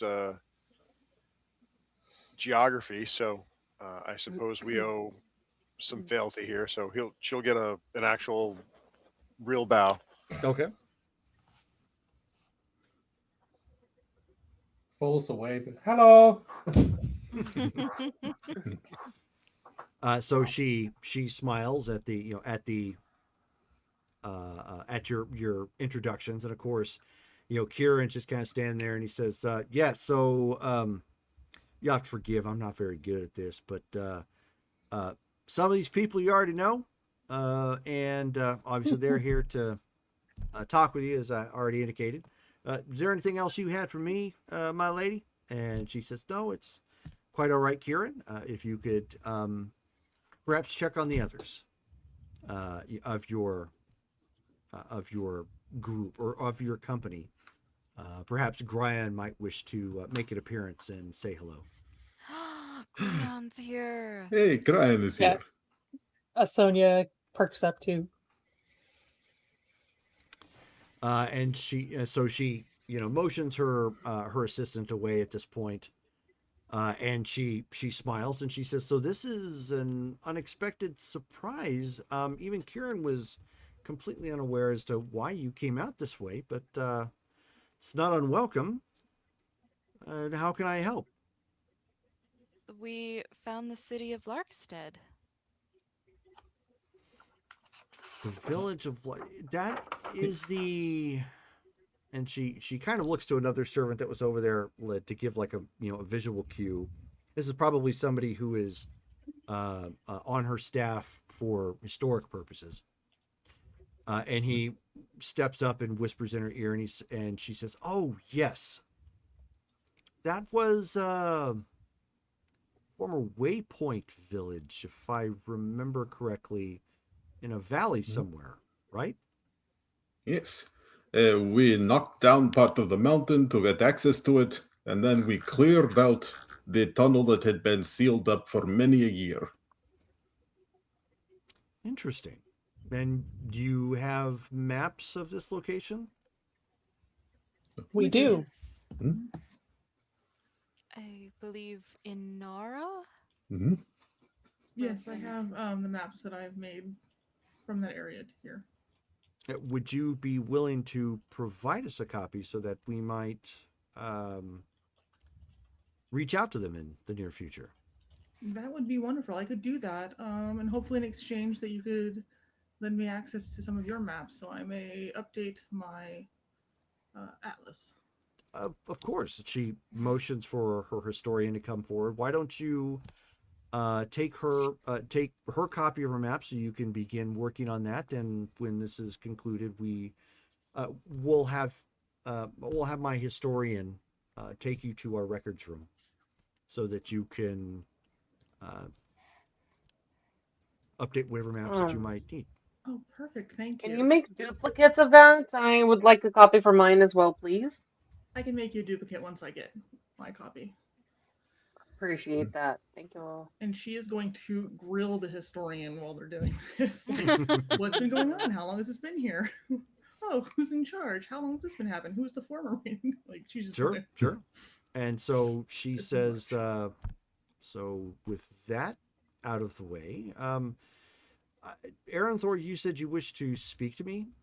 Yes, I had heard from Asoni and Alamora that you were looking for people to help settle some lands, the ones that were in dire need of aid against possible orc incursions. Well, the orc incursions haven't quite happened yet. They're scouting parties from what we know as of this point, but you would be correct, but Sony has already turned me down. Oh, you did? Well, I had right, no, more urgent errand. Yeah, she said that. She chose not to pursue that. Yeah, I'm sorry. I have You have a hard hearing. Your helmet is too tight. You need to loosen it, please. I have no, it's in one ear out the other, but well, just in one ear and not out the other, apparently. Yeah. So. Well, I would like for it to stay in, because then I might remember it forever. But don't we all? Oh my gosh! All right, anyway. Yeah. But yes, my lady, I was wanting to know more about this, like what you would need in a steward for these lands, what this is requiring, because I believe I may have a calling that might take me out there, and this might be something that I feel Diantos is pulling me to take on. Huh. I hadn't expected that. Well, I can give you the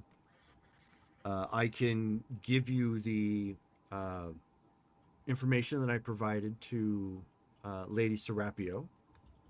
If you wish to discuss that amongst your party, that would be fine. Know that my offering this to you is contingent upon Lady Serapio, as that was the original offering. But if you wish to debate it amongst your group or whatever have you, and then come to me with a unified consensus, that's fine. I mean, the need is obviously still there.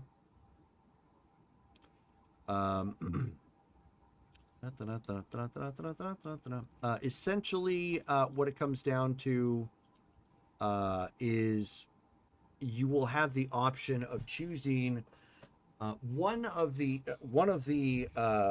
northern territories, which have all been earmarked on the map that's in there. It has to be one that's adjacent to Velathan. So that means it would be 2, 4, 7, 8, 13, and 6. Or 1, I believe. Let me take a look. That's what I was wondering if 12 counted as adjacent. Yeah, the corner. just barely. Yeah, exactly. Like it's just right there, like the 4 corners. Yeah. It's okay. I don't want to live in the mountains anyway. So Ernie, I'll look that up later. Essentially, you can, if you decide to take it as is, you can. Then it's up to you to fund, obviously, the territory directly out of your own pocket. If you have enough coin, great. I can almost guarantee you don't, because you give it all away. Mhm. You're a red hot chili pepper when you walk into the each city. You just give it away, give it away, give it away, give it away now. But if you decide to take the loan, you will be given 3,000 gold pieces. The interest is at 10% for 12 months, which means you have to you have a repayment of 275 per month. If it defaults, then the lands go directly to Eldar, which essentially they are already, and you lose whatever you've already given to her. And you have the choice of taking an advisor, although it's not a requirement.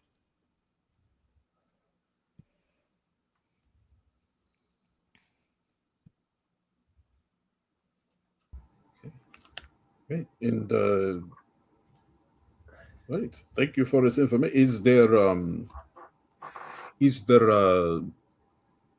can you give us a breakdown of like perhaps what is in each territory that we might if we can reach a consensus with my friends here that we might be able to pick one that is best suited to our interests? Of course. Yeah, I would never offer something up blindly. From my understanding, we've just established that Miss Inara has asked for some maps. That would be something my historian could assist you with as well.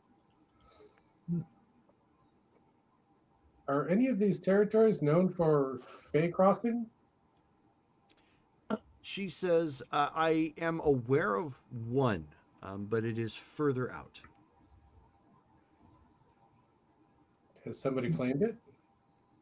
No.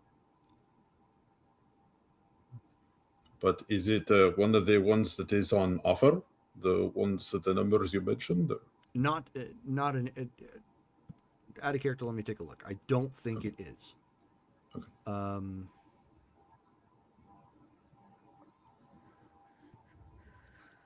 Out of character, you're killing me with this math, Jerry. The full finance side of my brain is like, no. Yeah, I'm not taking that loan. I'm good. That's not a 10% loan. That's a 120% loan. Mm-hmm.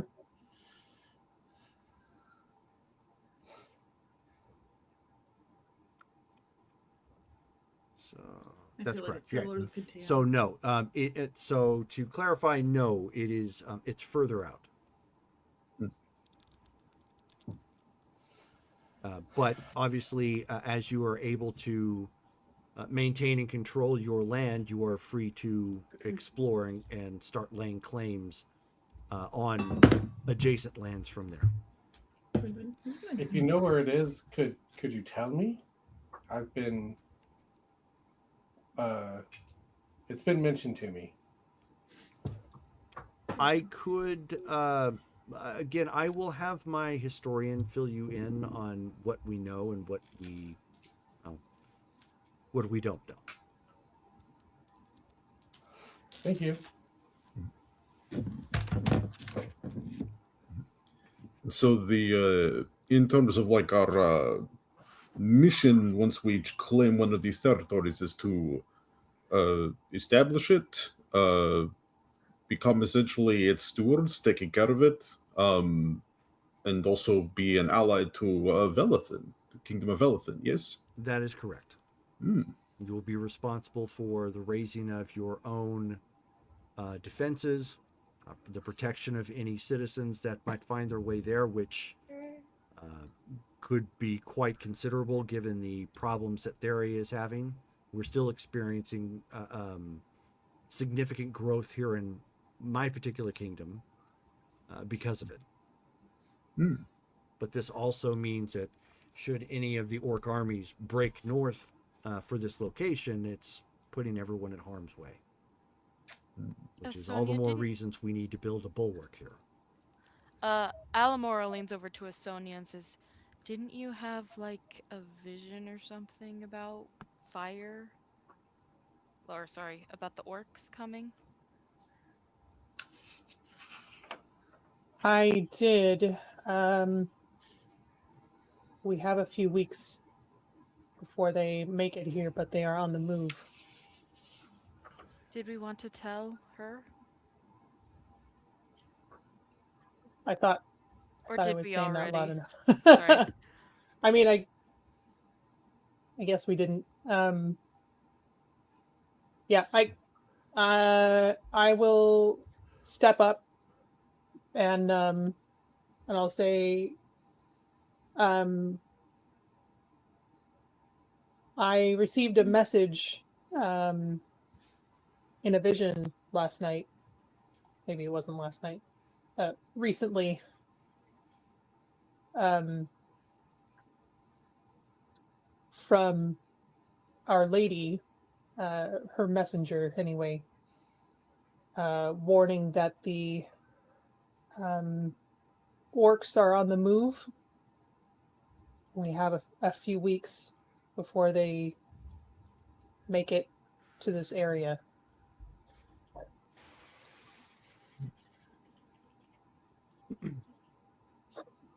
And you're certain of this vision? Yes.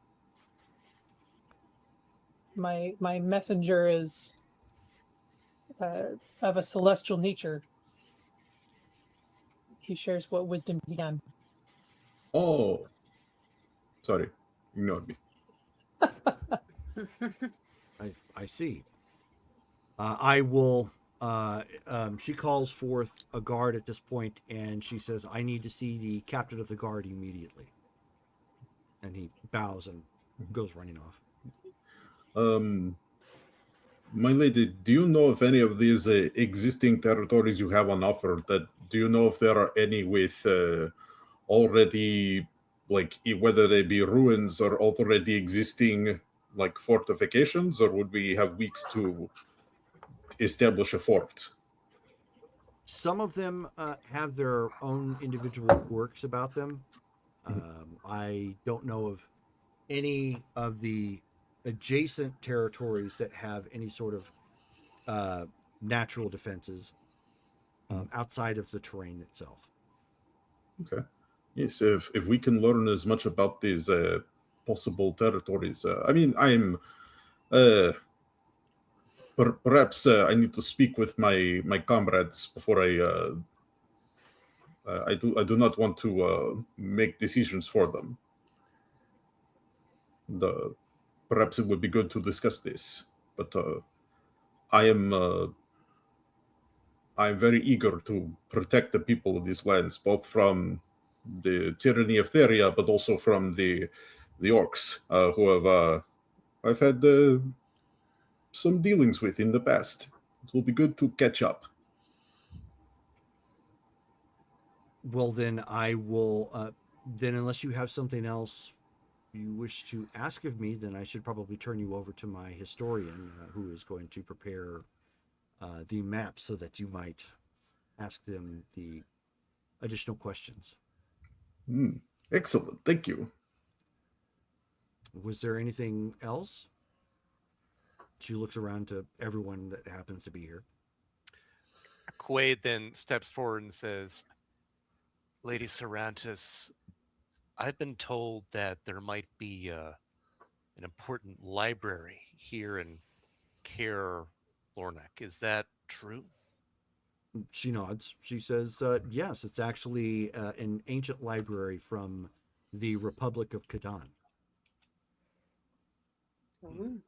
I've never heard of that. What's the Republic of...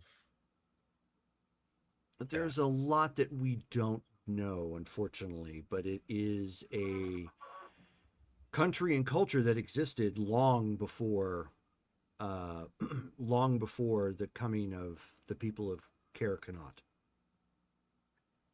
Is that library usable by anyone, including us? It is not usable by anyone. I keep it under strict lock and key. But if Lady Asonia vouches for you, I will allow you entrance.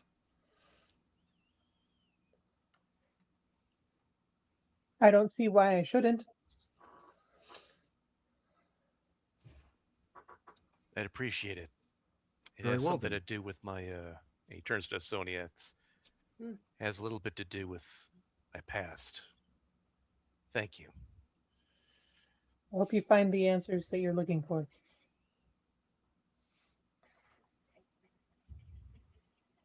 It doesn't have any, like, people guarding it besides actual men, right? Unlike, what was the name of that Menelaus? Genethenics? Yeah. What was his name? Was it Gideon? Yeah. She says, no, it's nothing of that nature. Okay. It was I'm just especially interesting. careful with these because some of them are on papyrus scrolls and it's difficult to keep them intact. But much of which has actually been recorded down to stone and metal tablets. Stone. Yeah. All right. Thank you, Lady Cervantes. Of course. Was that all, or should I dismiss you now to the careful and capable hands of my historian? I believe that's all. I think that's all for now. Then Yes, thank you. will you be in my city long? I'm not sure. Probably at least a few days while we discuss She nods and motions for a reconvene. servant to come forward. Then you will be staying here in the palace. Are you sure? She We don't. She looks around a moment. She says, "I am the lady here." Would make me just mean reasonably sure. we don't need any special treatment. But we'll. Alamora Your tugs on your your sleeve. hospitality is very generous. She says, "Think nothing of it." Zara like kind of jumps a little bit and claps her hands. Oh, that's fabulous. Okay. We get. I tug on Ausonia's sleeve again. Royal baths. Oh. Do we all get to stay in this place, or is it just the? No, you get to go sleep at the gates. Sorry. She says, "Yes, Sir Nightpool, it is for all of you." Hey, thank you. Did not mean to. I did not want to presume, but yes, thank you, my lady. You have big beds, yeah? We do, yes. So she, at that point, motions for her historian, and the historian takes, obviously, Inara first, and then has the rest of you follow as you're all being taken off to another room. Mm-hmm. Okay, so let me get the breakdown here. Well, I did not want that. There we go. Let me get the breakdown here for you. So we're going to start off with I'm going to read them, obviously, so people who are watching can understand what's going on. But then I'm also going to eventually post it up in the Discord chat for afterwards, so you don't have to take it down for notes officially. Okay, so territory 1 is called Glen Sharrow Vale. As it's described, mist clings to Glen Sharrow Vale like a second skin, drifting along the ridgelines and softening the world into muted watercolor. The land here is unnaturally fertile. Wildflowers bloom in improbable clusters, and the grass grows in waves as though stirred by unseen hands. Here and there, weather-worn furbog stones stand half buried in the earth, reminders of bonds older than the kingdom itself. Travelers report the uncanny sense that they are being watched, though never with malice. The veil feels held, tended, and as though ancient guardians still wander the mists just beyond the sight. Ruins of Kidani Farmstead lie scattered amongst mossy groves, their hearthstones cold but strangely undisturbed by time, as though awaiting someone to relight them. Number 2, directly across from that, is the Elgar Moor. The Elgar Moor is a lonely kingdom of wind, water, and stone. Endless swaths of peat and coarse grass stretch toward a horizon forever shrouded in shifting gray. Bogs crouch beneath deceptively firm ground, swallowing the unwary, while the wind whistles mournfully between the tall lichen-crust standing stones that populate the landscape. Like a congregation of forgotten sentinels, fog rolls low even at midday, and the cries of distant birds echo strangely, stretched thin by the vast emptiness. No one truly lives here. Even shepherds skirt the edges, muttering that voices whisper on the moor at dusk, speaking in tongues too old for memory. Number 4, Glen Malduin. Glen Malduin opens like a jeweled cradle between the mountains, its slopes ablaze with wildflowers that shift colors with the seasons. A frigid river tumbles from the high cliffs above, spraying crystalline mist across the valley. Foxes, sleek, red-coated, and almost luminous in the early morning light, roam openly, their presence treated by locals as a blessing of Inaris herself. Old ceremonial rings stand half buried in the earth, sites where ancient rites once celebrated fertility, renewal, and the turning of the year. Despite the harsh winds that roar down from the peaks, life flourishes here in ways that defy reason, as though the valley holds onto warmth from a colder, kinder age. Number 7, Loch Cairness. Loch Cairness is a stillness carved into the land, a broad ink dark lake cradled by ranks of stoic pine. At dawn, the surface mirrors the world with such clarity that sky and water become indistinguishable. The ruins of an ancient bridge, now nothing more than broken arches half submerged in the cold depths, hint at a forgotten road that once connected the vale to distant lands.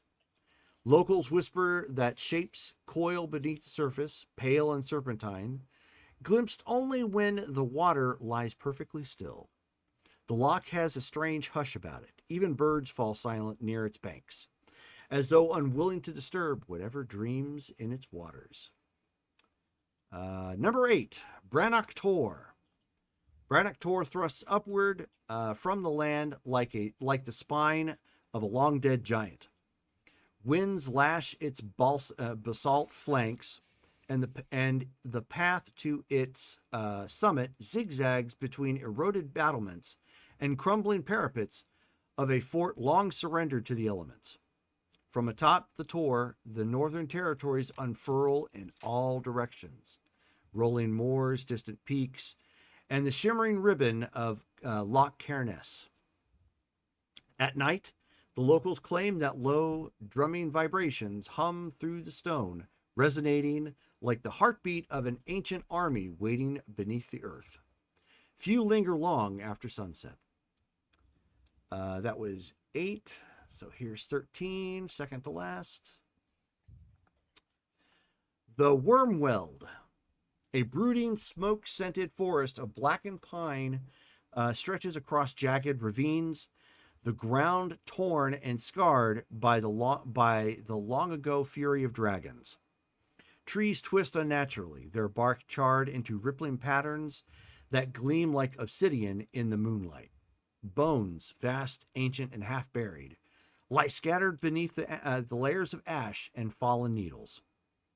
The air here feels heavy, oppressive, charged with an electric hum that prickles the skin. Few dare enter the deepest glades, where even animals avoid the cracked clearings and the faint smell of ozone clings to every stone. And the last one, the one you guys actually journeyed partway through. Number 6. Craig Bren. This rugged region lies in the jagged folds of black stone and rust-veined cliffs. The earth cracked open to reveal seams of iron and firestone. Smoke regularly curls from natural vents, giving the land a faint sulfurous tang. Mines, long abandoned after the plague centuries ago, gape open like wounds in the mountainside. Some still contain rusted tools or collapsed scaffolding left exactly as it fell on the day the workers fled. When storms roll across Craigbren, lightning strikes the peaks in blinding arcs, illuminating the jagged ridges as if the mountains themselves were forging new veins of metal within their hearts. No permanent settlements survive here, only the ghosts of industry.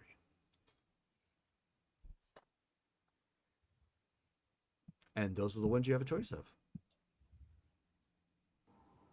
That last one was very ominous. Full of minerals. You want to be rich? I am, I think, unsurprising no one, the Firbolg, the first one with the Firbolg ruins and such, interests me, especially because in this land, Firbolgs is considered a sign of prosperity and good fortune. It would be good to see and perhaps rediscover my history. But also, I really like the one with the wildflowers. That one sounds like fun. But I think any of these sound good. I don't know about the one with the forest scarred by dragons. That sounds a little scary. But is there any of those that are appealing to any of you? Jared, while we're with the historian, can I get the location of the Fae activity? Yeah. That one, well, it's unconfirmed. Most of it, obviously, it's rumored from people who have traveled through that area. That is called the Tynewald, and that's number 3. 3, okay. Yeah. As he describes it, dense evergreens press close on every side, their trunks black with moss and their branches heavy with mist. Shafts of light speared down through the canopy to strike patches of gold fern. The air carries the resinous scent of pine and the whisper of unseen things that watch from the undergrowth. Fae, beast, or both. So, Sonia, you hired us to help you find your book, yeah? Yes. So that is the contract I am on. I don't know if we should be choosing a kingdom until our contract is finished. I agree. I don't want any property. Didn't sign up for that timeshare. Nope. I'm good. That was my impression as well. But I spoke with a friend about this prospect and was told that this path could be a good one for the end result that we're looking for. Follis kind of looks around. What friend? We've been in the mountains for many days. You mentioned the Celestial. I have regular contact with a messenger from my deity. Oh. I look over her and I'm like, "Do you speak Celestial?" And in Celestial, the Celestial language. I do not. So he must be speaking my language. I believe Spanish. Alamore's like, I can speak that. Okay. Okay. Oh, and I Yeah, just where- stop and I go, "Oh, Nope. I need must to speak in update my your language languages. then." Yo Parlez-vous tango divine? el biblioteca. Actually, I am looking for the library. If we could get one, I need to get inside of it real quick. Yeah, unfortunately, I did not have any contact with my god anymore since I've gotten to these lands, and I vaguely remember his name and briefly of what he was about, but that's Well, about it. Perhaps it will come back to you in time. I was thinking perhaps we should look at a property that would be the most likely to need championing from the orc incursion. Well, the farmlands, food is always needed to help a population. There were not as many options that had already existing forts, except for the one in the mountains. But Follis has already expressed disinterest in mountains. But I agree. If we can use the territory, the land to our advantage, that would be excellent as well. This one, he's pointing at 8. This one has fortifications, yeah, that can be rebuilt. Oh, but that one is in the mountains. Were you not saying the mountains are no good, or you're okay with the mountains? No, I was saying that the other night I did not want to go back into the mountains. Oh, okay. It's most of these choices are in the mountains. One of them is a swamp, which is worse than mountains. Yeah. I am interested I in cannot your run in the talk. swamp. I can at least run on mountains. There are some. I had a very good friend who was a priest of Inaris, and that one also speaks to me. Just as I remember my good friend. But I do believe, especially now that Asonia has let us know that the orcs are definitely coming and they are coming soon. I believe perhaps, well, Asonia, you tell me, do you think that this takes precedence over the book, that we'll find the book with time? It is not going anywhere, or? We're in private, right? I think we Is have the just historian still here? Well, you guys are in the room with this historian right now because he was working on the map. If you want to step outside, that's not a problem.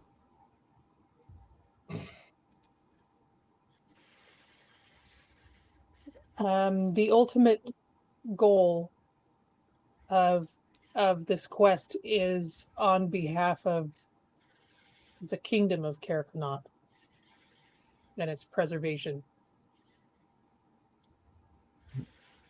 So, in the long term, I'd say this is just as important.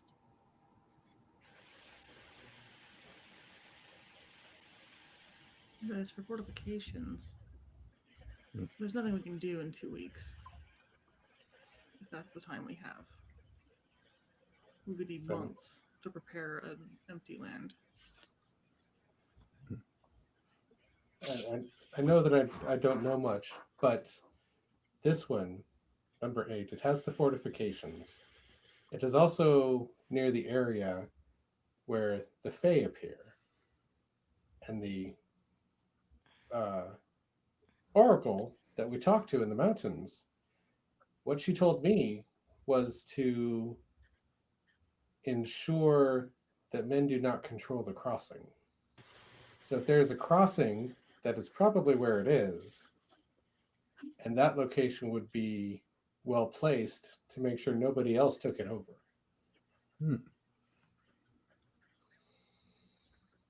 That makes sense. And the existing fort would definitely be helpful. And there is basalt in the mountains. Perhaps there is iron there too. Perhaps we could get we could take advantage of the, because it is which one? Which one do we? Which one do know we the come people from? in what was the name of the town? The village we just came from?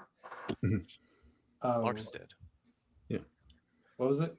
Larkstead. Larkstead. So the village of Larkstead is friendly. If we are in 8, he's going to say it right, but if we're in 8 and they're in 6, and we already have relations with them, we could set up trade for iron and stone, which would help us rebuild the battlements. And then we could, and it looks like he's going to point out 14 and 13. It looks like these are mountains that 8 is a valley between. It's just a choke point into Belethan. So if we're going to defend the lands east, that would be the place to do it. Those are good points. I like that idea. It's smart. And for the first time in this game, you guys start to see that he's a tactician. he's not a scholar, but he knows his war. So And if there's a basalt in the mountains, as they said there was in number 8, we could also use that to help us. That way, we won't necessarily need to send for stone in other places. We could pull it straight from the mountain and use it to rebuild our fastness. Yes.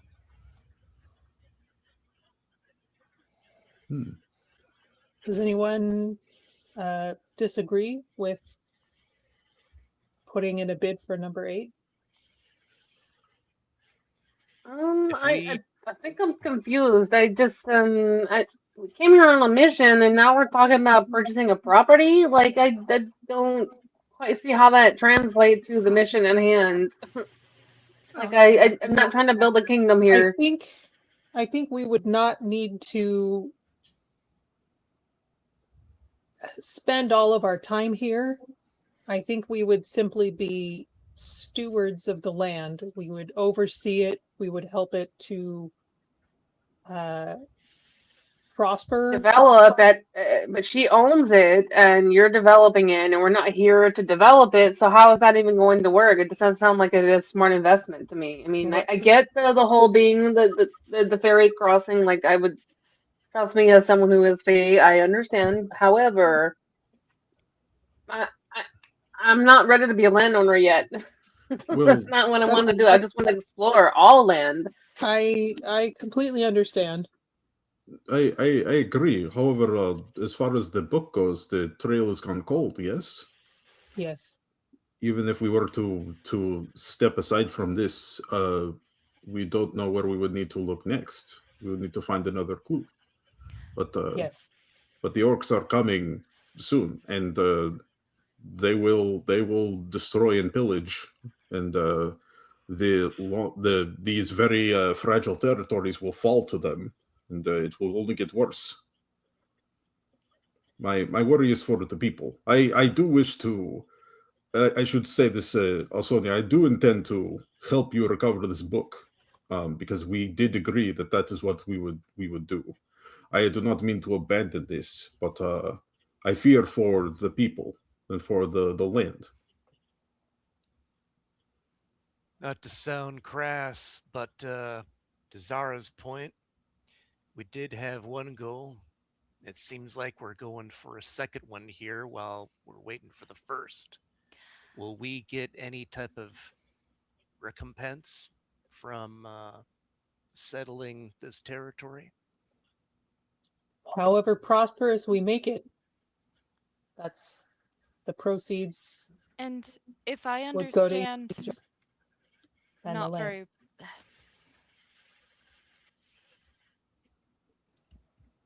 Maybe we can What were you just gonna say? decide who wants to buy in and who wants to be just as like a temporary citizen-ish thing. You know, if it's you don't feel called to it, then you're not on the deed, but you're still under the employ. Well, if there's coin to be had, if I'm putting my name on a territory deed, I'd like to know how much I'm getting. What's the share? If there's money to be had here, might be worth it since we can't find the book yet. You could use the territory to fund the exploration, Right. but So it'll take months. So why would our names be on this deed? You hired us for a job.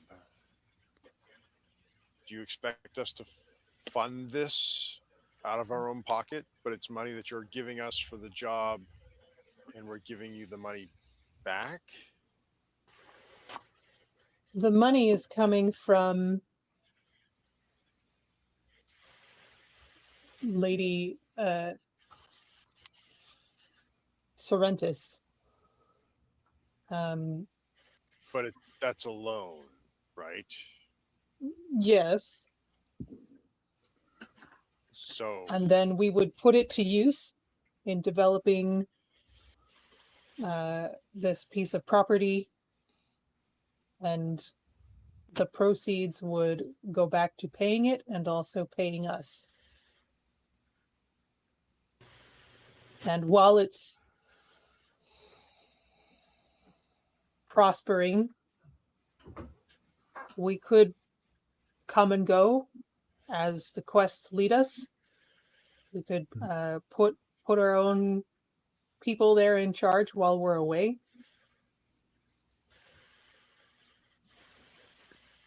It does imply a sort of a long-term association, which I understand if you all are not interested in. This was not my idea to start with, but I see value in it for alignments with my purpose. I understand if it's not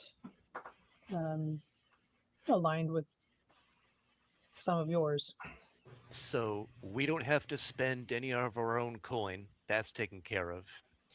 We don't have to stay there forever because we'll just set people up there. We'll eventually get money just from having this place as long as it's safe and prosperous and still makes coin. And it helps Folus deal with this Feywild, and it helps to protect against these orcs that are going to be here soon. Mhm. Correct. That's a full fist worth of reasons. I'm in. Passive income. I read that in a book once. I'm not concerned about the gold, yeah.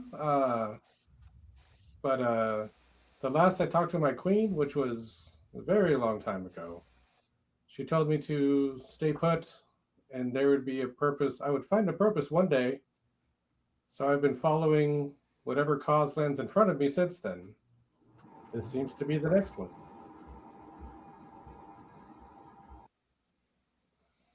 And along with that, I think if we, in a turn of phrase, put down roots, it will lead us to the book. Well, there is something said for staying in one spot. Those that need to find you will find you. And if you have the divine guiding those around, it is often seen in stories, then you're not going to be passing each other by if they can congregate, for lack of a better word, in one area. Can I just have dual citizenship and just travel between as a visitor or family friend? I don't have any interest in owning property, but I'm happy to help you guys, whatever. But I have a home. I'm not looking to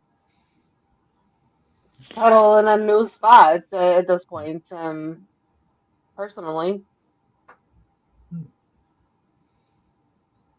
I don't see why that would be a problem. Yeah. We just would not get any profit from the land, and I'm not looking for profit or money. This is not what I was looking for, but I'm happy to help in the greater cause.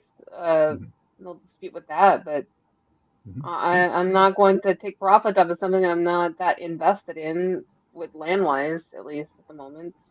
That's fine. I'll take Zara's share. That seems reasonable. She shrugs. It just split Fine. 7 ways instead of 8. Yeah. 4, 5, 6, 7, 6 ways. It doesn't feel right to take something that I'm not, I'm not. It's not really feel invested in. That's all. Well, I do not think you need to, it would be a shame to lose your assistants. You're incredibly amazing. You're an amazing person, and it would be great to have you at our I'm side. not going to lose my assistance. I'm still going to help. I just, but this isn't my property. I'm not going to take profit of something that's not mine. Yeah, no, I'm just saying I would like for you to stay with us, regardless of whether or not you're I guess do we get titles with this? I don't know. Like, is that how this works? We become the people ruling this thing, but we will need. Suppose so. We will need initially to be a steward, and then when you get big enough, you'll become a baron or baroness. Yeah, when if you take ownership in the kingdom. Okay, yeah. So we will need as many talented and experienced people as we can in order to make this work. And You know what? I love having friends and allies. That gets me from A to B and C, and I'm perfectly fine with that. So I'm happy to know and be elbows to elbows with you guys. So it'll be fine. You know what? So, out of character to speed this up, so because I know it's running late. Decide out of character in the Discord chat if you're going to take ownership in the property, because that will also include a share of however you guys want to split the profits at that point, as well as eventual title at that point. If you don't, that's fine. You're out, of the share. You're obviously not out of the group. It just will make it easy peasy either way. However you see your character. So just before we end for the night, Quaid has been given entrance to the library at that point, and so you are looking up what? Let's see. Looking up anything having to do with, gosh, I guess that would be like if the Splinterwind Rift has an effect on memories, or if it, well, I mean, it obviously does, but like anything that relates to his conundrum that he's like dealing with, like maybe if there's anything special about Glenwich, maybe it's like something weird that take me he dealt with. you. This is her entire research project since she's gotten in this place. She's a lore bard and cleric of knowledge. Okay, so Dale, why don't you give me a history check? Oh boy, history. Okay. What happens is Quaid gets a little lost, and Inara is like magically gathering books and then goes to help you. He's like, "Did you need something?" I was like, "Oh." Yeah, 11. Yep. So Inara is stepping inside. Listen, do you smell something? Wait, what were you looking for? No, that's from the Ghostbusters. Gotcha. So, so Quaid, at this point, you're kind of lost because the library is actually pretty expansive. Okay. And a good portion of the back half of the library is written in the language you don't understand. Okay. Which seems important because you don't understand. It's like, okay, well, that, maybe they got pictures. But then there's about a third of it is written in the common tongue. Okay. Or maybe dwarven or elven or something, but languages that people would fully understand. But in poking around, you end up picking up a book, and start kind of thumbing through it, and it's in an old common tongue, so it's understandable, but it's like reading the straight up King James version of the Bible. Like there's a lot of like different vowels and thee and thy, and so it can be kind of tough, Okay. of a read. But as you're scrolling through it, you're kind of lost for a second. Almost as if your memory blanks and you're starting to remember a little bit of almost kind of like reliving the few memories that you have. Okay.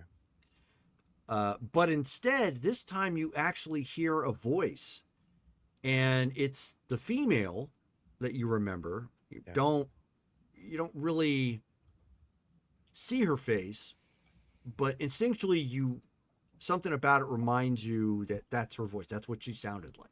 Yeah. And this was obviously before her death. Right. But you end up hearing her in almost an echoey tone of something that says, if the light continues, there will be nothing left to save. And it was kind of in a pleading tone, and you seem to recall that maybe that was towards the end. Okay. But you're not entirely sure, and you're not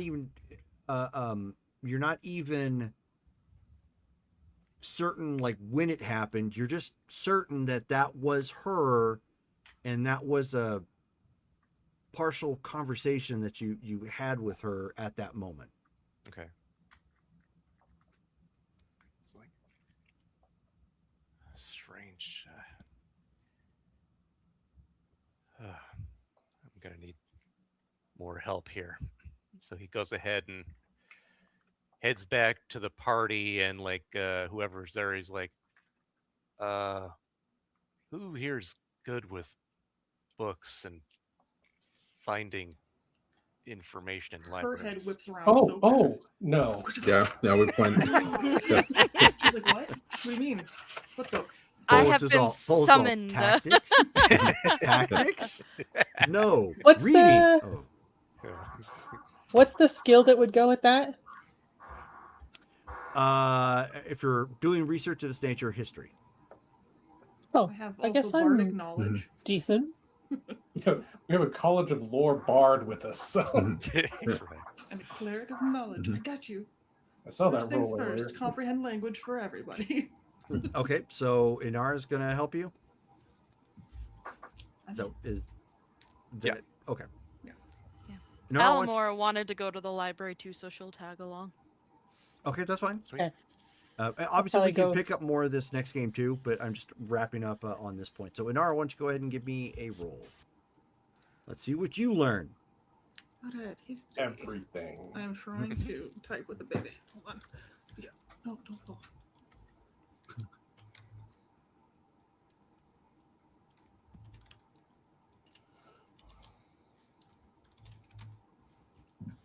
No, we did a 20. 20 total? Yeah, and that's with comprehended languages. Wow. I guess Okay. I'd also cast guidance on myself. Oh, yeah. Okay, so you have no problem understanding the language. If you're gonna do your research, go ahead and make a history check. Sorry, say that again. If you're gonna do History check. research, do a history check. Again? Okay. Well, yeah, the first one was you said comprehend language, right? Well, I cast comprehend language, so that's. just a Oh, spell okay. Never mind. So you got 20 then for the history. Okay. For the history, yeah. So the book that Quaid has picked up is written as if it was a first-hand accounting of someone within the Republic of Kadan in the final days of the war with the Solar Empire. Taking notes, and I'll read interesting passages out loud. Okay. Certain passages you end up reading that the Solar Empire came from beyond the seas of this continent, and their navy was so advanced that it completely trounced the Republic of Kadan and placed it in such a problematic state that the kingdom started to collapse within the first year of the war. Wow. And for some reason, the aggression from the Solar Kingdom just stopped. No one's certain why, but there was enough damage done within that 1 year to the Republic of Kadan that it was collapsing. Okay. She'll start making a timeline, and then she'll start looking through to try to see if she can reference cat. Oh, Jesus. Cat wrecking You're ball. familiar. And then try to see if I can look, because I have comprehend languages up as a spell. I'll cast it on Dale's character as well. Okay. And then start looking through the scrolls. That's where we're going to stop right there. Where you guys are in mid research. Oh, nice. Dork Tales ended up rating us with an additional 18. Thank you, guys. Just in time. They're also another channel that does a bunch of different games. So I think they had Victorian Age Vampire at one point. And I think they had like Call of Cthulhu. They've got like several of them. You can find them on Facebook as well for all the games that they play. Nice. And of course, Dork Tales on their channel here on Twitch. So thank you guys. Thank you very much. Be sure to like and or subscribe if you're so inclined. Of course, all of our videos on demand are on YouTube. So we are going to start with our RP vote. We need to get that out of the way.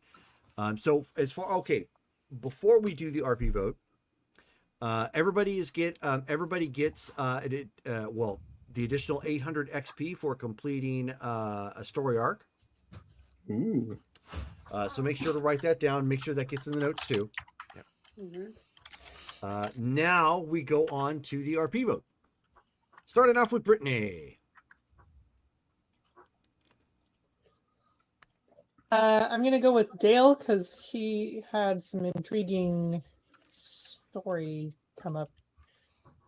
Okay. Curious where this is going. Inara for coming in clutch with her knowledge and lore. Okay. George. I'm gonna go with Callie. Same reason for doing all the maps and getting all the lore. She's accomplishing all her goals. Okay. Callie. I'm gonna go. Oh, I don't know. It's hard. I think I like the festival feast, so I'll go with Rachel's character. Okay. The druid. Getting all the foods. So much food. All the foods. Food, glorious food. Dale. Let's see here. I'm gonna go with Brittany actually for her conversation with her celestial messenger. That was interesting. Send me an angel. Yeah. Rachel. Dale, I like the very beginning in that old past kind of comes in when you have no idea, especially when you've crossed over. I like that very confusing moment. Okay. Mike. Yeah, I'm going Dale because I thought the "How dare you take to the amnesia" was original. Okay, and Matt. Yeah, I'm going to go with Dale as well. I think he had some good character development and drama tonight. So I think that role play was compelling. Cool. All right. So that means Dale gets the RP vote. So you get an additional, what was it? 150. 150 200. XP. Cool. Good job. 100. I saw 150, I thought. So that is it for us for tonight. Next week, provided I feel okay, we're going to have Star Wars on the next Wednesday at 7:30 p.m. Arizona time, 6:30 p.m. Pacific Standard Time. And then on that Friday and Saturday, we've got Mythic Savannah and we have Marvel Superheroes. So be sure to tune in, hang out with us there. And thank you guys all for hanging out with us with the follows, any subscriptions, and the raid. And we will catch you guys all again next time. Good night, guys. Good night. Bye. Right.